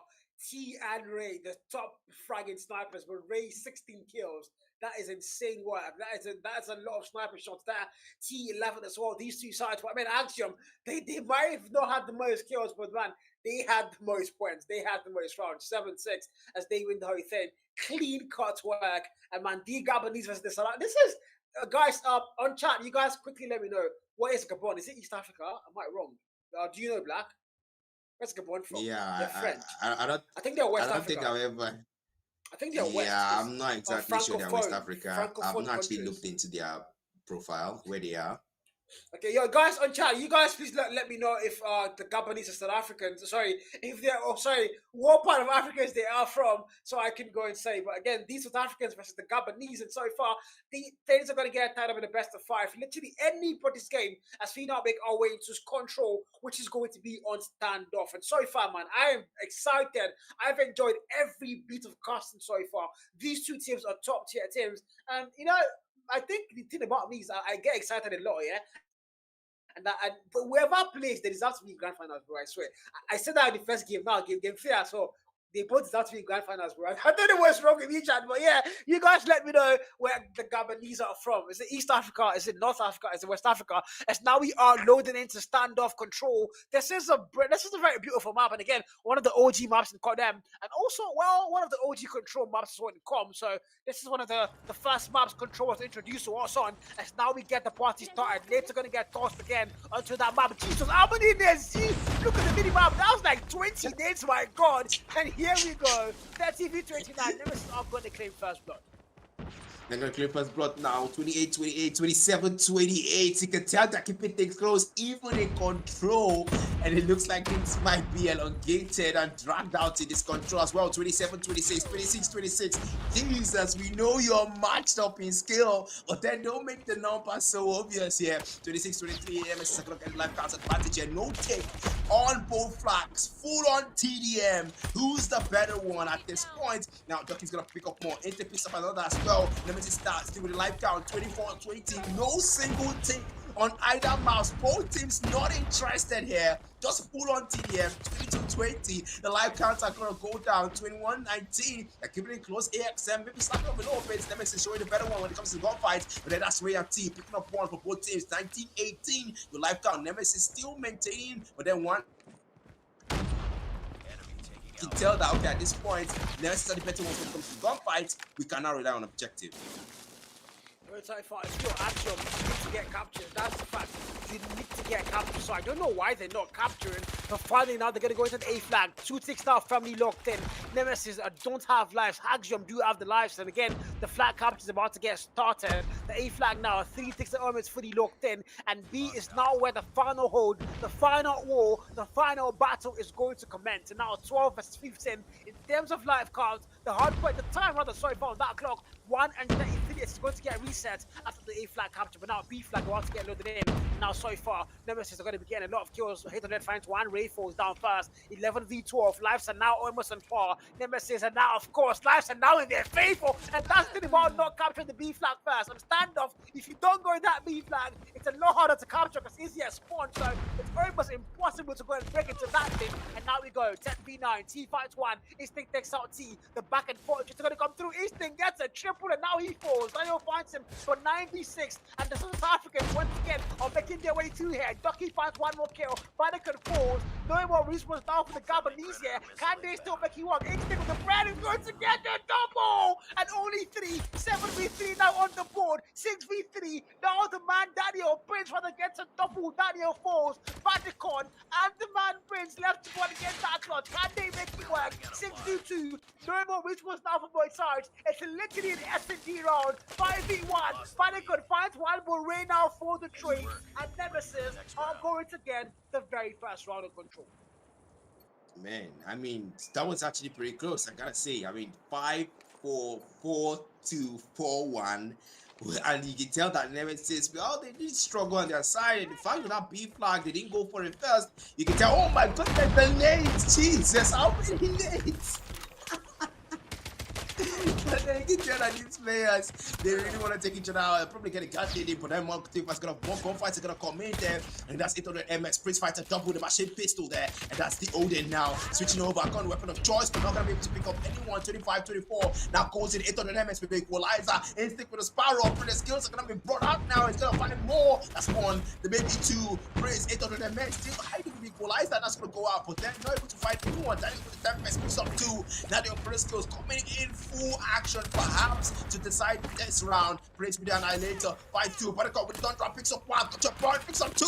And that's not going to be enough for him. Barricon wants to get more. But then Machine Pistol here with the choice Odin on 800 MS. And Daniel, so far so good. Nemesis, they don't have the life count. And no tick so far. Axium doing a good job keeping that life count. Life count and also making sure Nemesis cannot capture either flag. That's a very important thing. And as Spawn Trap already commenced the sword, Death Machine now by T.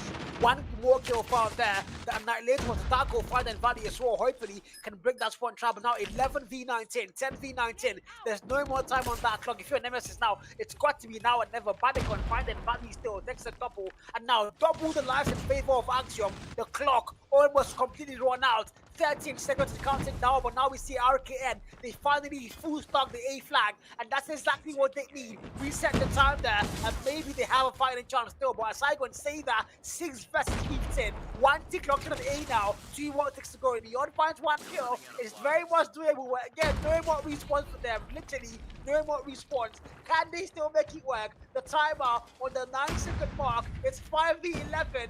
No more respawns, but they can find 1 kill. Neon, the SMG fails it, has to back it down. The A flag now almost completely captured. Now they do. It's a 4v9. The timer is going to get reset now. 1 minute mark back on the clock. But if you're Axium, you have lives. There's no way you're losing this round. There's no way I losing this round indeed. That's 8-4 though, double the lives on the side of Axium, and that's gonna be 8-3. Now a good look for Nemesis. The B flag, no single tick locked in. That's 15 seconds locked in left. And so far so good. Ray picks up a double. Okay, trying to equalize things. If anyone can, they trade and the drone goes in. If they picks up Barricon, that's no more respawns. 3-4. Nemesis still trying to make it work, and that's 3-4. No more respawns for both sides. They need to play it safe now. They need to be very strategic. Neon Instinct, they want to make this work for Nemesis in spite of the door, but 28 seconds left, 27 on that clock. Knowing their favor, they need to go to that spawns now. But that spawns being defended. 2-4 left. 1 member picked up. 2-3 left. You can tell the timeline is only on the side. 15 seconds. 2-2 left. The press gonna come in, not able to find anyone. And timeline is down. 10 seconds left. The timer is counting down. 5-1, 2-1 left. Nemesis is now with the life on 5 seconds. There's no way! Bro, there's no way! Take it home. They settle things out in that second control round. Despite the timer left, 2-2, 2-0. They will take it home. And RKN, they say to the Japanese, there's no chance for a close call. Only a chance for a one-sided defeat. Bro, I saw a 6v13. I saw a 4v8, and then I saw a 2v1. That makes no sense. Nemesis are going to absolutely reign supreme over everybody. Axium are going to fall, and now round 3 so far might be theirs for the taking. The morals of Axium definitely going to get depleted here. But again, life counts very close. Think of Axium now. The A flag capture, 1 tick locked in for them. 2 more to go. The equalizer now comes to for 800 here.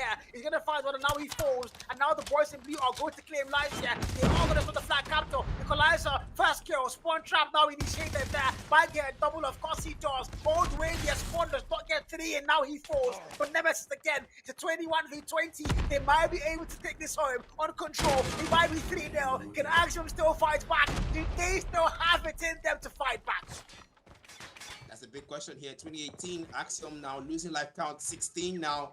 You can tell that right now the life count's not so close as usual. It's usually tally. The numbers will tally them. One of us gonna be dropped in, and instead picking up Barricon, their team. Ray finds him, settles the score with him, even in control here. 18-12. The numbers in favor. Instead picks up a triple, a 3-piece. Instead picks up a quad with around 7. Now the press gonna come in. Maybe he might get a 5. Maybe he might get a 5. No, he does not. Ray picks up 1 in the SS9. Barricon move 4. Ducky finds Spring. 800 settles things out with Ray. 15-7. So life count and Axium absolutely definitely getting mowed down. The Sparrow from Manicon might be the count, might be the chance to double picked up by Manicon. Now with the block, opening operator skills, going full on brawl mode for Axium. We might that be the chance for them now with the block and equalizer rather. Picking up one, Manicon finds 1,800 elements as well, but no more response for Axium. Ray finds a double with the USS 9, and you can tell that Nemesis wants this round for themselves, and 6-4 is your life count.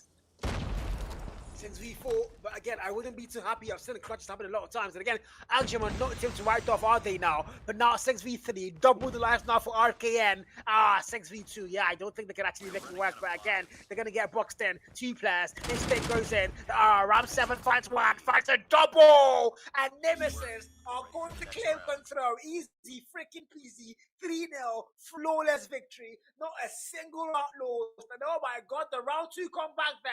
That is something you're going to have to watch again for ages just to be sure how that happened. But RKN, they have the lead now in the series here. One more map, and they qualify for the grand finals. God.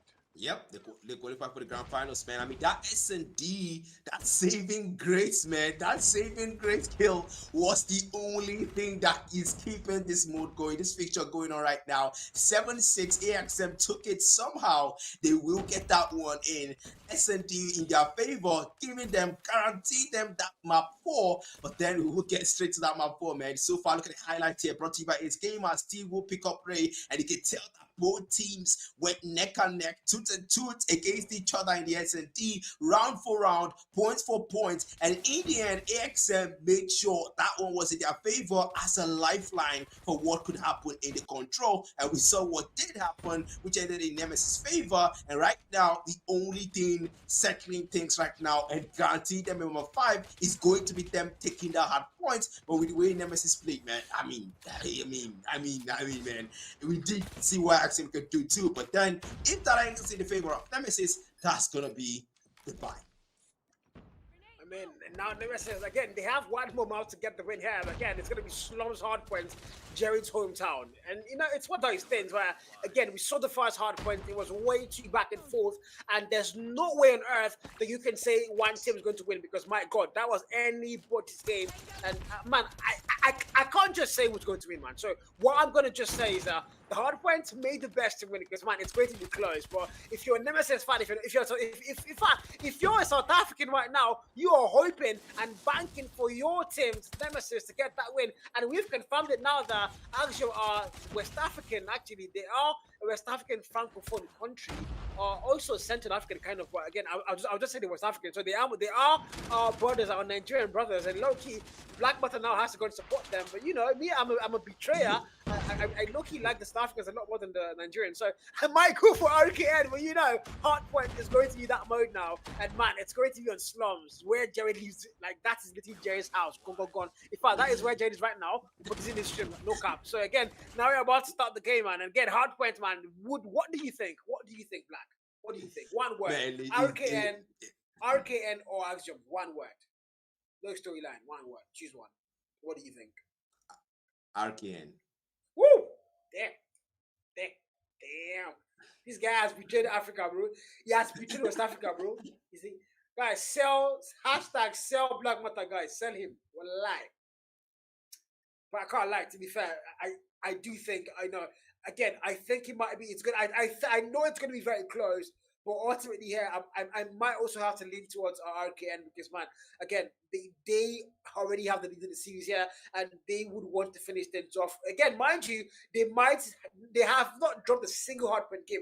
Now they've lost S&D game against Axium. They've also lost Control games before, but mind you, Control was their weakest game mode, and they just won 3-0, 3 freaking nil against Axium. So, man, that's crazy, guys. And again, now we're going to hardpoint where they still remain undefeated in their hardpoint run. So, man, all the factors, all the papers now are saying it might be a Nemesis win. But I mean, if you're an Axium fan, like I am, low-key, I think Axium still have what it takes to fall to map 5. But now we head into Slums hardpoint.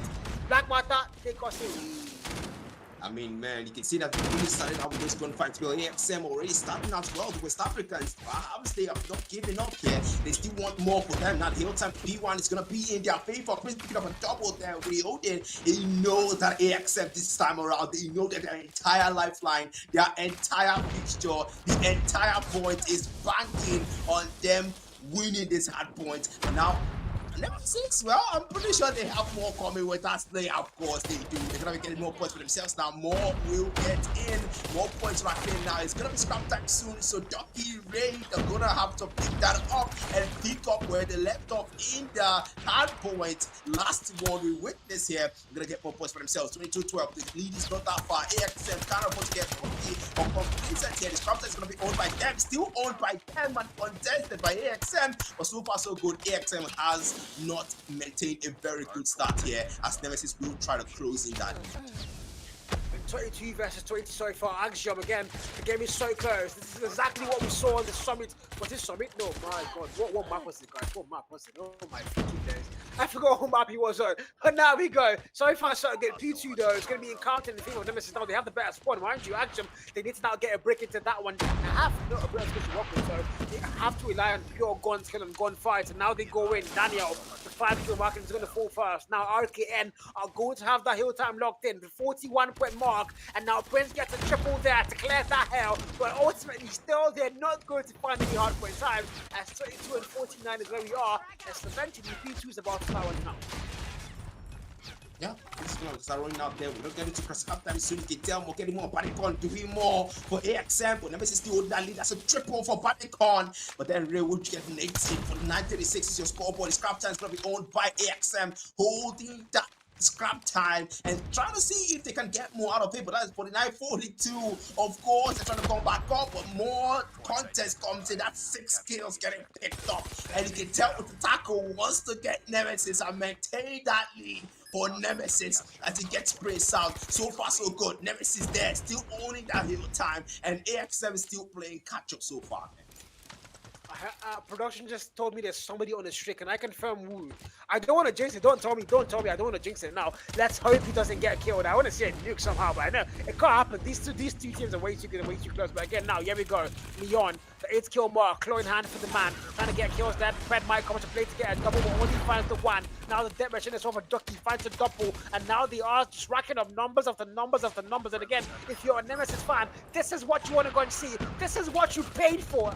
Well, the stream is free, so you actually pay, guys. This is what you're paying your data for, your data abuse for, chat. And there we go again. 46-89. The Nemesis so far, they've got the lead locked in. Axium are still trying to best to keep it close. Now, scrap time is going to get locked in by them. The Annie to the black, but the tackle shuts the one man down. But now you need to go to P4, and who's going to get there first? The answer of the leading round is going to see Nemesis.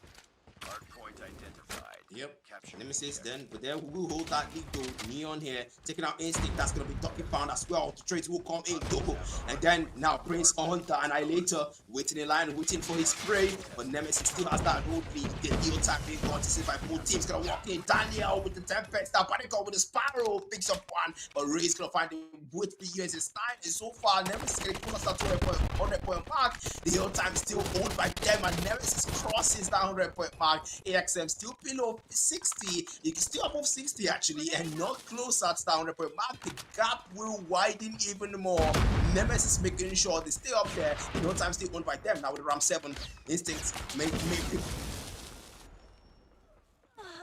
20 seconds here on the hill time. Scrap time's gonna come in soon. 61-121. That's a double score gap, and Nemesis will get that lead far off, but there's still time to get compensated. Ray will pick up a double, Instant picks up one, make that a triple collectively. Nemesis will keep that lead, hold that lead, scrap time in their favor, and make the most out of it. Capture the So far, 61-138, and again, you Axium, you have to find the way back. This is almost triple the lead now for Nemesis. This could not be good. And now, man, Axium, they kept the first hard point so close, but they are struggling here on Slums. I think the Jared curse about to come to play now against Tunisia. Now, Nemesis, they are banking on that heavily, but now back to P1. Axium are going to get here first, and they are holding it down. Death machine now for play number 3 is going to get shot down. Not a single kill found. Axium so far. Badicon finds one more, instant goes, and again, Badicon, the man is one player who's always going to watch out for. The contest comes to Nemesis get the retake now. 142. But mind you, you need to get that P2 spawn. It's very vital. While you're playing P1, you need to make sure you're playing for that P2 spawn. And look at that mini map. Of course, who's going to get a spawn first? The answer, it looks like it's going to be the boys of Nemesis once again. How did they even do that? They're all going to get a P2 spawn, but now Axium closing and edging towards the 100 mark. 95 for them, as for sure they are going to cross the 100 mark on that P1. Hunter killer drone deployed. Yep, now this scrap time. Barricon picks up a double with the Sparrow. Might be looking for three. Might be looking for a three-piece here. That's T picking up one. Barricon will be shot down. It gets taken down. Drone kills twice. Double. Two-piece for Daniel. 143, 103. Now it's gonna get there first. That's gonna be Axium making sure that they lock it in and hold it in. Now 800 MS placing with the equalizer. Might find one. Yes, he does. Does he dive in? Yes, he does. And it takes his time. Will get the kill. That's the ball part. Neon's gonna take out one for his sprint. But then more numbers gonna be found, and Neon finds a two-piece there. Nemesis still taking more numbers despite losing the hill time. The equalizer they took the MS. Gonna clear the hill and make sure that they don't get any closer. But then hill time's still owned by Axium. They're trying to close the lead now below 50, and they close it in. Finally, that's a double for Barricon. But so far, Nemesis, they're now on their tail, and Axium are making their way, closing it. That lead 140, 143. Axium, the West Africans, they have taken over, and they have made the most of this hill time, cleared the hill time, maintained the hill time. And Neon, he wants to make sure that they don't take it away, but Axium, they maintain that. I mean, I wouldn't lie, I did not see when the game got in favor of Axium, because I was there saying Nemesis looked a lot better, and now things are tied up, and now Axium get the lead locked in. What am I even watching? These two teams, man, they are running out of rampant, and nobody can actually stop themselves. And now 155, 150 is your current scoreline. P3 so far. RKN are going to get the rebreak now, and now they are going to retake that lead. But again, Axium so far are going to come in again. Contest comes to Barricon. Now the pistol cleanser double, my man. Oh my freaking god. 160 now. Now they can take that hill. The whole 30 seconds now, when it counts down by the stairs. No contest from RKN. Now Ray to climb that hill. Goes in. No value found. Checking every corner possible. Gets the one kill. Back here. Double. Jesus freaking Christ. The prefect superior. But now Barricon claims that double kill to clear that hill for them. 173 and edging towards the tournament mark first. Now they need to go at P4 for scrap time. Going to be absolutely locked in. And mind you, spawns have been flipped in their favor. Nemesis are going to lose spawns. Axium have that P4 spawn. Axium has that P4 spawn he did, and the whole time we set up, he's going to get left force. Of course, it's going to be Axium. They're going to want to own it first. Then the contest is going to be heavy. Yes, he will be. Nemesis will come for the contest here. But Axium seems to be holding their lead. They're holding their hold on it. But T comes in, finds a two-piece there. Ducky and Ray move for 189, 190, 161. The West Africans have more to say to the South Africans in this round. But this time, the hard points, they might be the first to cross that 200-point mark. 161. Nemesis is still behind, playing catch up. Not a good look for them, but we have seen them clutch tight situations in the first hard point. This might just be another situation like it. Now pass it to report mark. Axium, West Africans trying to keep it that way, holding the hill time there, making sure they make the most of it now. One of us are gonna fall. Ray will find Daniel. Nemesis trying their best to contest, but it comes force. Triple bread by T. Instant to tackle, and Neon will fall. Axium keeping their hold on that lead. 22, 161 is going to be a scoreboard. The Barricon will take out Ray. Ducky Force. Prince will get traded out with Instinct, but so far so good. Axium, great owned by that hill time and great maximization. 221 Axium are going to get above the 200 mark fast, and if you're a Nemesis fan, this is not something you saw coming, especially given the fact that Nemesis started the game so well and they almost had triple the lead here earlier in the game, and now Axium have just come. Wow, they've woken up and they've said, we are the Japanese, we are West Africans, and we are here to claim the throne. And yet they go 232. The RKN now struggling to find any value whatsoever on that P1. The contest on their T now on the 30 kill mark. 38 for the man of a blade of a 4 on their side, Daniel. And my god, this has been a very back and forth game. And he comes to the Prince here. Trying to find value first, still found. The tackle falls. And you're looking for to claim a lot more still. And now Nemesis are going to get that break on that P1. The last 23 seconds looking to be theirs. And now sorry for our team for the contest. The contest still very much there. But mind you, you need to go next, and that's very important. The Prince is already there for his side. Annie still in hand. One more kill foul. Now sees Leon. Does not confirm the kill. Now he does take one. Yeah, oh my god, the double still comes through. Rain now for the trade, but again, 232, 180 now. If you're Nemesis, man, this is not close, and you don't want to let them get that P2. But mind you, now they have the better spot. They have the hardware cannonball. Look at the equalizer play together, double, and maybe push that spawn. And yes, they do. Jesus Christ, they are going to flip our spawns in RKN. This might be what they need.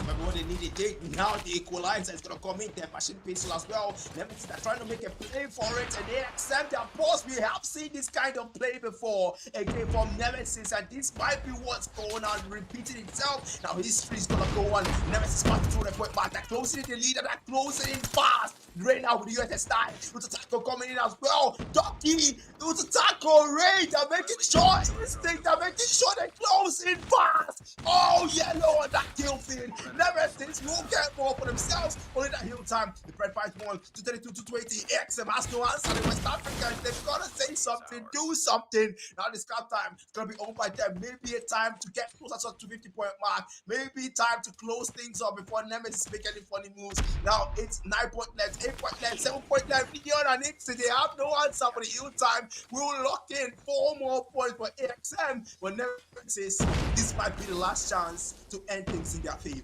With Axium, they are going to sacrifice squad for scrap, and it's going to pay off. It's going to pay off. They sacrifice squad, but they still, Jesus freaking Christ. They wait for scrap time, and I thought this was surely a mistake, but they still make their way on time to break the hill and get the win. And Hardpoint Slums is going to go in favor of the Gabonese from West Africa, freaking Axium, as we are going all the way to a freaking map 5 for the decider of the upper bracket finals. Now, wow. Well, we did see it coming, right? We did see it coming. We did see a map 5 coming. And it's crazy, man. It's crazy, man. It's crazy, man. We did see it coming. But then, yeah, I mean, if you're an Axiom fan, this is exactly what you wanted to happen. If you're an Nemesis fan, you're like, okay, they won the map 5, they forced the map 5. All right, we'll play the map 5. It's S&D. We'll see how that turns out. But then we do remember that was also a close one at that. I mean, the first hard point, we saw a 250, 249. Nemesis stole that from Axiom right under our noses. And then now the second hard point, you see 250, 224, with the start here 196 on Prince, 193 on Neon. You can tell that they made it work. And so far, so good, man. Prince T, Badicon, Daniel, and 800 MS. You can tell that they really, really wanted to win this hard point to be an Axiom, because, man, Axiom needed that win. They were down 2 games already, 2 modes already. So this was their chance to prolong the game to a map 5. And Nemesis, well, they weren't exactly on a lifeline. They had 2 games in their favor already. They had the lead, but now things are tied out 2-2. Let's see how it goes so far. And I mean, it's anyone's game. And I'm pretty sure for this S&D, they're going to get to a 6-6. I mean, it's S&D again, man. And again, the last S&D we saw was 7-6 in favor of Axiom. And mind you, it was way too back and forth up until the very last round. And now the deciding map is going to be a search and destroy map. This is where things are going to get tense. Things are going to be scary, scary, scary.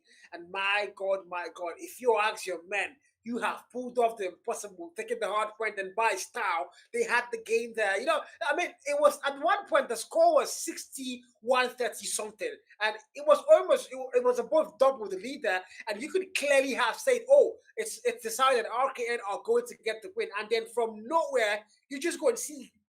I don't know how that happened, but they got the lead, and RKN were not even moving anymore. They were just stuck there on that point mark, and it was so insane. And now, I mean, clean work for the hard point game, and it's GG's and goodbye on hard points in favor of the side of Axiom. Now we go to search and destroy. Woo. Yeah. I mean, to be fair, in those games, I mean, AXM did have more hard point time, and that really got them a lot of points. They really made most out of it. But then we will start it out with the S&D. That was the bomb on the side. Oh my goodness, Nova's gonna be falling. T finds Toki and to tackle. Nemesis 3-on-4. Numbers in favor of both teams as they will lose more. Ray picks up Prince and 2 left for the side of Nemesis. A really fast-paced first round so far, but now 3-on-2. 2 members left, so to tackle there with the bomb still hasn't planted it though. Ray is still alive, 2v2. If anyone can clutch it, it's Ray and Neon. They're the only members left. The USS 9 and the Tundra, can he make it work for them? The shotgun and the USS 9. But then, I mean, so far great round, but somehow they're making it work.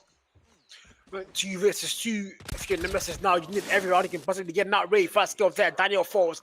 It's a 1v2 now. Axium, 800 MS. Left to go and get that clutch. If anybody can, it's got to be this guy. This guy, he's always the man to watch out for. He does double pieces every single time. And now the plant's about to come through. But 800 MS now, the timing has to be perfect. The timing has to be perfect. Oh, no, it's not going to be. It's Ray with the slide through like Michael Jackson. Can farm the final blow. 1-0. RKN are going to get the very first round. Yep, and I mean him switching over, relying on that shotgun there rather than the machine pistol. Probably a mistake there. But I think the machine pistol had more success, especially when it comes to the 1v1 situations. But then I'm pretty sure 800 Nemesis is going to learn from that in the next round, as that round will be given to Nemesis here. Now, great start for Nemesis. Hopefully they can keep it up. Team will find Ray. Great pick up there. Great choice of first player to take out. Ray will go down, and member falls, but that's going to be traded out. Team will fall. Prince as well. Instincts will get that kill. 3v3 numbers are tied up again. Yeah, 2v2 now. Actually, we're going to reach numbers there, but I going to say that 2v2. The dark code, the old in the hand for the man trying to get the kill there, but he's not going to find it there. Of course, 1v2 now. The kill did come through. 800 MS left to get a 1v2 clutch. Now, shotgun in hand for the man. The bomb has not been put down. He's got to go aggressively, but check your corners is the call of the day, and he's going to fall. And RKN are going to get the very first 2 rounds. And now, AXM. Man. Good showing so far, but they need to wake up. And I mean, to be honest, you can't write them off. We saw hard points, man. They started very, very slow, and then boom, they won the whole thing. So I mean, even if I see 4-0, 5-0, I will still not be concerned. AXM, they like to make up drama, guys. I love them. Yep, they like to give you this chance. Okay, look, we're losing, but somehow we're gonna sweep you under the rug and just make sure that we give you that suspense you came to see, and make sure your data and your time was worth it. Because mind you, this 11:52, and if you're watching this, you should be in bed by now. You want to see how this ends, because don't we all? Ray and Instinct there picking up 2 members of AXM. Not a great start for the round there. Of course, the shotgun will miss again. 800 MS, this shotgun is still failing you now. Leave the shotgun. But then the Nemesis will go in, and that's 2 members left. 5v2. Nemesis have a good start, and also the numbers advantage. The bomb has not been planted. It has been planted. I will correct myself there, and that's 4v2. Nemesis will lose 1 member. Donkey will fall. The touch and burn doesn't find anyone. T and Daniel, the last one standing for the side of Axium, the West Africans. T will fall. Daniel, the last one standing, and the gunfight will come through, and that is Neon picking him up. 3rd round, 3 back-to-back rounds picked up by Nemesis. 4th round, here we go. Now 3-0 Nemesis, man. This is really bread and butter now. All the fans are smiling from cheek to cheek, from grin to grin. They are smiling. I can see them on the chat, man. I can see them. I can see Kijo. She just her mouth is wide open. She's like, oh my god, I'm so happy. But again, if you're an Axium fan, you can't be scared. You've seen Axium play before. You know what these guys could do, and you know they never give up. So far, 3-0 might be the score, but things can turn around very fast, especially when it's S&D. But now, when they got first kill found, the unfolds fast, and now Axium are going to get that vital first blood. If you're Nemesis now, that cannot be good. 5v4. Nathan there might be perfect timing, but no value found. Almost got it though. If you pick, you might get a haircut. I swear, 3 haircuts being handed out, but nothing doesn't really get falling down. So far, 5v4, Axiom have numbers still, and nobody's overextended. They're all playing safe. Yeah, they all play safe because they knew at this point the AXM, they will lose numbers. That's 4 down. And so far, AXM now, they have more in their favor. And yep, we have seen back-to-backs. We also have seen comebacks. And that's exactly the pattern of this S&D. And maybe just first 1 round is taken by Axiom. And my prediction, we might see another 2 back-to-back rounds taken by Nemesis, man. Man, 1-3, Axiom. We got the first round. Where's Kijo? Kijo's sweating now, isn't she? It's now we go to round 5, 3 and 1. Hit on the Nemesis there, shotgun finds 1 kill. My guy double, the punching glove, Rayfon confirms the kill with the pistol there first. And now the plant already happened in the midst of all the chaos. The man is going to plant the bomb there. Now 3v4 numbers in favor of RKN. Sniper for Ray, a single pick zone will do. A single pick zone will do. T takes 1 for the prize of 1. And now the big zone fails him. He doesn't get the kill. He's going to get put down. It's a 1v3. Axium have numbers. How on God's green earth did that even happen? Taco very fully boxed in. The defuse about to happen, and Axium get the freaking defuse. 2-3 ninja defuse. Bros don't fake. Bros don't fake as they are going to get that dub there. 2-3 round 6. Where is Kijo, bro? Yeah, where's Kijo, man? I mean, can someone please tell the teams that we don't have all night? I mean, I'm sure you'd like to do this. I'm sure if you could go on an endless, they would do this endlessly. But then 5v5, we're going to go into the 6th round now. And the smoke bomb might try to restrict the vision of them. Numbers by 4, yes, they do. T will find Ray, certainly the score again in this S&D. Who's the better sniper? But then more numbers will fall on that side. Daniel and Tatasco. Trades will come through. Daniel taking out, Taco taking out as well. Instinct falling, and Nemesis losing more numbers here. 2 Finish the mission. P3 AXM. They show that they might take this round. Yes, they do. That's 3 back-to-back rounds taken by AXM. And well, we get back again to a tie. It's now approximately 12 p.m.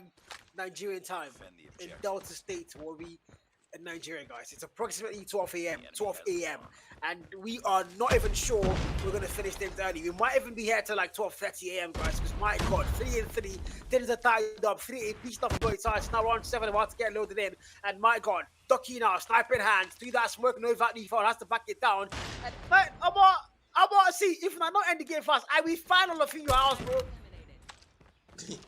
But then we're gonna get it. Numbers gonna be traded out now. That's it. That's 3v4, 1v4 Nemesis. They take out numbers, and the last man's gonna be T. If anyone can clutch it, it's him. But that's a 1v4. And Ray's still alive. That's another sniper. But then they're waiting in line, waiting for him here. Touch and burn, touch and burn. But no, so I won't find anyone. If you peek, you're gone. And so far, so good. Gunfight's gonna come in, and yes, Ray is the one to settle things out again with him as Nemesis take down for themselves. Round 8. Here we go, and so far so good. I mean, Nemesis, 3 back-to-back rounds taken first, repeated the same by Axium, and Nemesis now maybe trying to take more rounds for themselves to settle things out eventually. The sniper there, there's 4 players that run through that mid. Ducky, the most unlucky human being on earth, not a single one found out of 4 players running through that mid map. But now here we go again, 5v5. Nobody has been put down, so literally no coffin sold. And here we go. The sniper's been a lot quiet. Bomb plant has to come through. There's a lot of time on that clock now. But they can't trying to get that quick scope. It's not going to work to land for the man so far. The laden hat now. The quick scope again. Trying to still fight. Then almost gets it. But T with the first number. Ray shots him down. The response there. Now again, Nemesis are going to have numbers locked in. 3v4. Sprints now. The spray and spray with the Odin. Finds 1 kill. But again, double with the mesh and the pistol. Comes in freaking clutch. And now Axium, the last man standing in a 1v2. And now the boys from RKN are going to have numbers. The bomb previously put down, it's now going to get diffused by the man of instinct there. And 3-5 is going to be a score line. Nemesis again, 2 back-to-back rounds. And maybe it's take 3 rounds. I take 3 rounds. I take 3. Take 3. I don't know what it's going to be, but again, round 9. Here we go, man.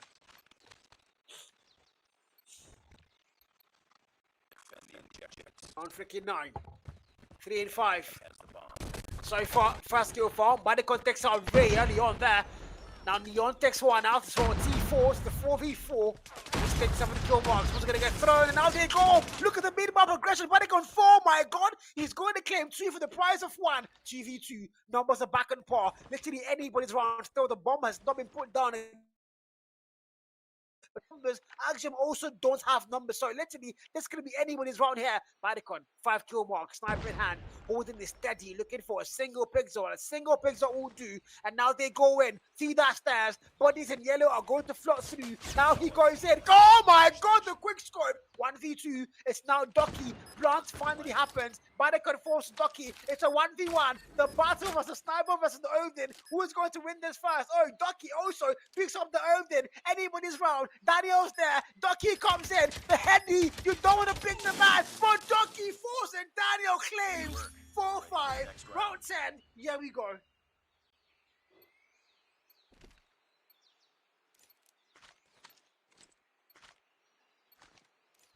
Destroy the objective. We got the bomb.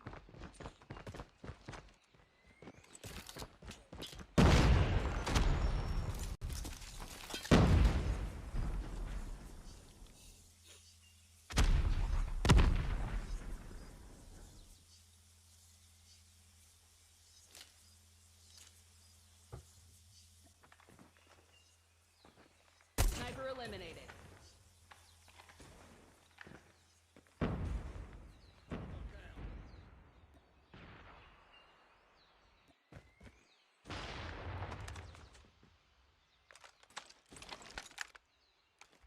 Yep, 4 and 5, and so far so good. It's a 3v4 this time out. Nemesis are gonna have numbers here. Now, Instinct, check your freaking. There's somebody beneath them. They don't see each other. What in God's name was that? What in God's freaking name did I just watch? T4s. What in God's name did I just see? They don't see each other. He literally walked past them. He was lying down there. I don't know what that was. Oh, 4-6. RKN. Match point now. Series point for them. One more round and they qualify for the grand finals.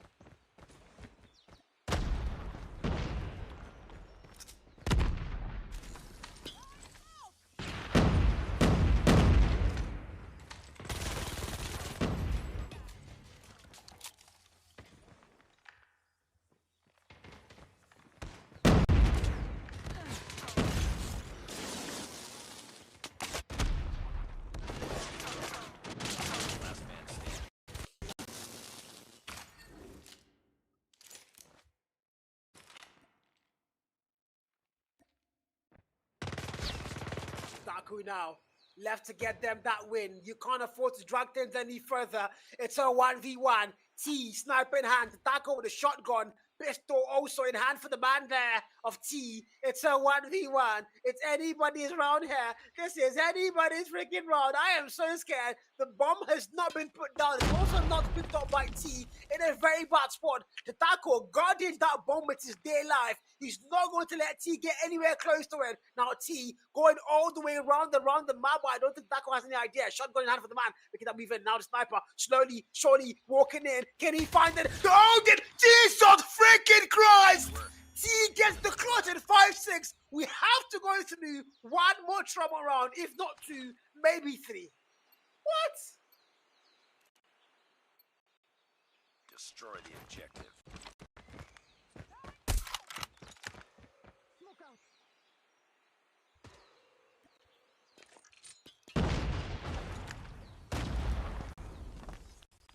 Time 6-5, we definitely will get to see a 6-6 because I'm pretty sure if they can make it work, Axium will make it work. They just like to give us suspense and make sure that we get what we came for, which is the excitement that the viewers want to see. But then you can see Nemesis here, 6 match round for them, match point for them, series point for them. If you're Nemesis, you want to sell things out here. It's already late, it's past midnight. And if you're AXM, you want to drag this out for another round at least. But then you can tell no numbers have been found just yet. And so far now, they're just keeping things intact, making sure that they don't lose any numbers unnecessarily. You can tell AXM now on the edge, holding their numbers, sticking close, no overextension, no unnecessary plays. That's T gonna find Neon, one member down. Nemesis will lose member, and it looks like TAXM will gonna get off with a great start. And so far, 5-6, round 12 now about to get locked in, and oh my god, 5v4, Axium are going to get numbers now, so they have the advantage this time out. They might be able to get things to around 13. This is round 12, and we are looking at round 13, but now, Docky says, no, slow down, Cow, takes a double for the price of one, T and Daniel 4, and now 3 more players in the 3v4, the numbers are going to get flipped. Now, if you're Axium, you are put on notice, you've got to get that bomb planted. The man played number 5 for the bomb in hand, from very far from the bomb site there. I don't know why they made that choice, but now they need to plant too. And now the trade, one is Instinct thinking, Prince finds him with God, 3v3. This is very much anybody's round still, but if you're RKN, you have to close it here. The last time Axium got 3 back-to-back rounds from 4-6, they won the game. And now, mind you, it was 4-6 and now it's 5-6. Axium looking to get 2 more rounds to make that remontada happen again. But if you're RKN, You can't let that happen. 2 SLEs in a row, man. Yeah, 2 SLEs in the row there. 1 member left for Nemesis, and yeah, of course they were tied out. Of course, we saw that coming. We saw that coming, man. We saw that coming. This is not actually surprising, but then AXM, and Nemesis. This is match point. This is series point. This is the round point. This is the final. This is the final chance. I know you're having fun with this. I know AXM is actually having fun, just giving the hopes of Nemesis and taking it back again. But yeah, you have to settle things out here. So anybody who dies, just go to sleep. Just go and sleep. You have tried. Don't blame yourself, okay? But then we'll get straight into it here. But it can go for first. Go to bed. Good night, bro. And that's Nemesis here. 5v4 and then 5v3. Team will find Neon. Team will find Ray. And that's a double. 40. Equalizing the Nova CXM. They know how to put on a show. The West Africans. That's 3 for 1. That's 2 for 2. 2 for 2. 2 for 1. 1 member God. Axium are going to put off another comeback from 4-6. The score is going to be 7-6. And Axium just clearly showing that they're better and they love suspense as they take us all the way to round 13 to be your freaking winners. And they've qualified as your first grand finalist in a best of 7 showdown when we get there on Wednesday. My freaking God. Jesus Christ, man. I mean, how do you pull this kind of thing up? How do you repeat a SND 7-6 twice? That can't be intentional. That can't be a mistake. That can't be spontaneous. That is something that is organized. That is something that you know very well that they purposely made that happen. Because I mean, how do you go from a 3-0 to a 7-6? I mean, they were at match points, for goodness sake. Nemesis was on match point 6, and AXM took 3 back-to-back rounds, and they made it work, and they won the entire fixture. Bravo. I am clapping right now because AXM, the West Africans, they have shown a lot, and I'm pretty sure Kijo isn't going to be happy right now, man. Yeah, Kijo's crying, guys. Kijo, I'm so sorry. I feel your pain as well, okay? Don't worry, I'll come console you. But for now, keep crying. Cry! That's going to be the scoreline. Axium are going to take the series. RKN, man, wonderful game. Both sides giving their all. But I need to remind you, both S&Ds, we saw Nemesis 4-6 up, and then we saw Axium clutch both S&Ds 7-6. That makes no sense. Nemesis not being able to learn from their mistakes, and now the upper finals done and dusted.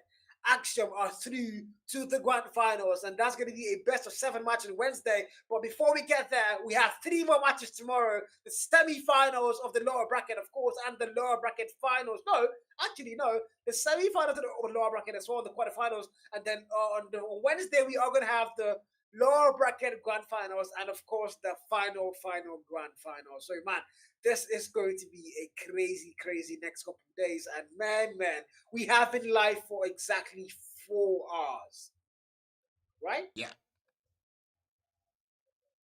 Yeah, that's actually very crazy, man. I mean, to be fair, we have stayed this long, and thanks to AXM and Nemesis, they have put us on. But then, yeah, that's gonna be the next event, the next tournament of the AMC Martial Arts Series, guys, the Eternal Vows. Yeah, guys, Eternal Vows brought to you by AMC Marshall, the celebration of it's a community celebration of a wedding, 3 days event to creators and pro players in the codm community with a double elimination bracket format. The prize pool is $1,000, and it's going to be October 24th down to 26th in celebration of Calebson and Ruby Love on their wedding day. It's going to be exciting, so you guys stay tuned. It's going to be live streamed on the AMC YouTube here, of course, so make sure you subscribe. It's also going to be live on the Cow TikTok, and if I'm not mistaken, the real-time YT as well. And again, all your favorite streamers are going to be live streaming the event. All your favorite codm pro players are going to also be live streaming. So there's going to be at least 30 to 40 streams. You can watch it anywhere you want to watch it. But of course, the AMC is where the main event is going to be on. But again, wow, we are looking forward to that. But again, back to the major day here, the thing we have here, and it's been Axium, bro. crazy games for RKN, crazy for Axium, but ultimately Axium are going to be your winners here, and they've qualified for the grand. But mind you, RKN still have a fighting chance. They still have a fighting chance. There's 3 matches tomorrow, where of course they might play 1 or 2. I think 1, and of course they still have a chance to qualify for the grand finals. So man, look forward to that. I low-key now want to see an Axiom versus RKN rematch in the grand finals. But again, there's a lot of teams that might be able to actually stop RKN from even getting to requalify for the upper bracket grand finals there. But again, it's been your boy Carl, guys. I don't know, it's been your boy Carl. Of course, big shout out to Black Matter and man, Black. Any final things to say to these guys before we let them go to bed? Yeah, I mean, 2 great game from Nemesis, great game from Axiom. And yeah, time was fast spent, so I'm gonna keep it short. I'm definitely gonna keep it short and say good night, guys. It was a great game, amazing gameplays, and we will see you guys tomorrow.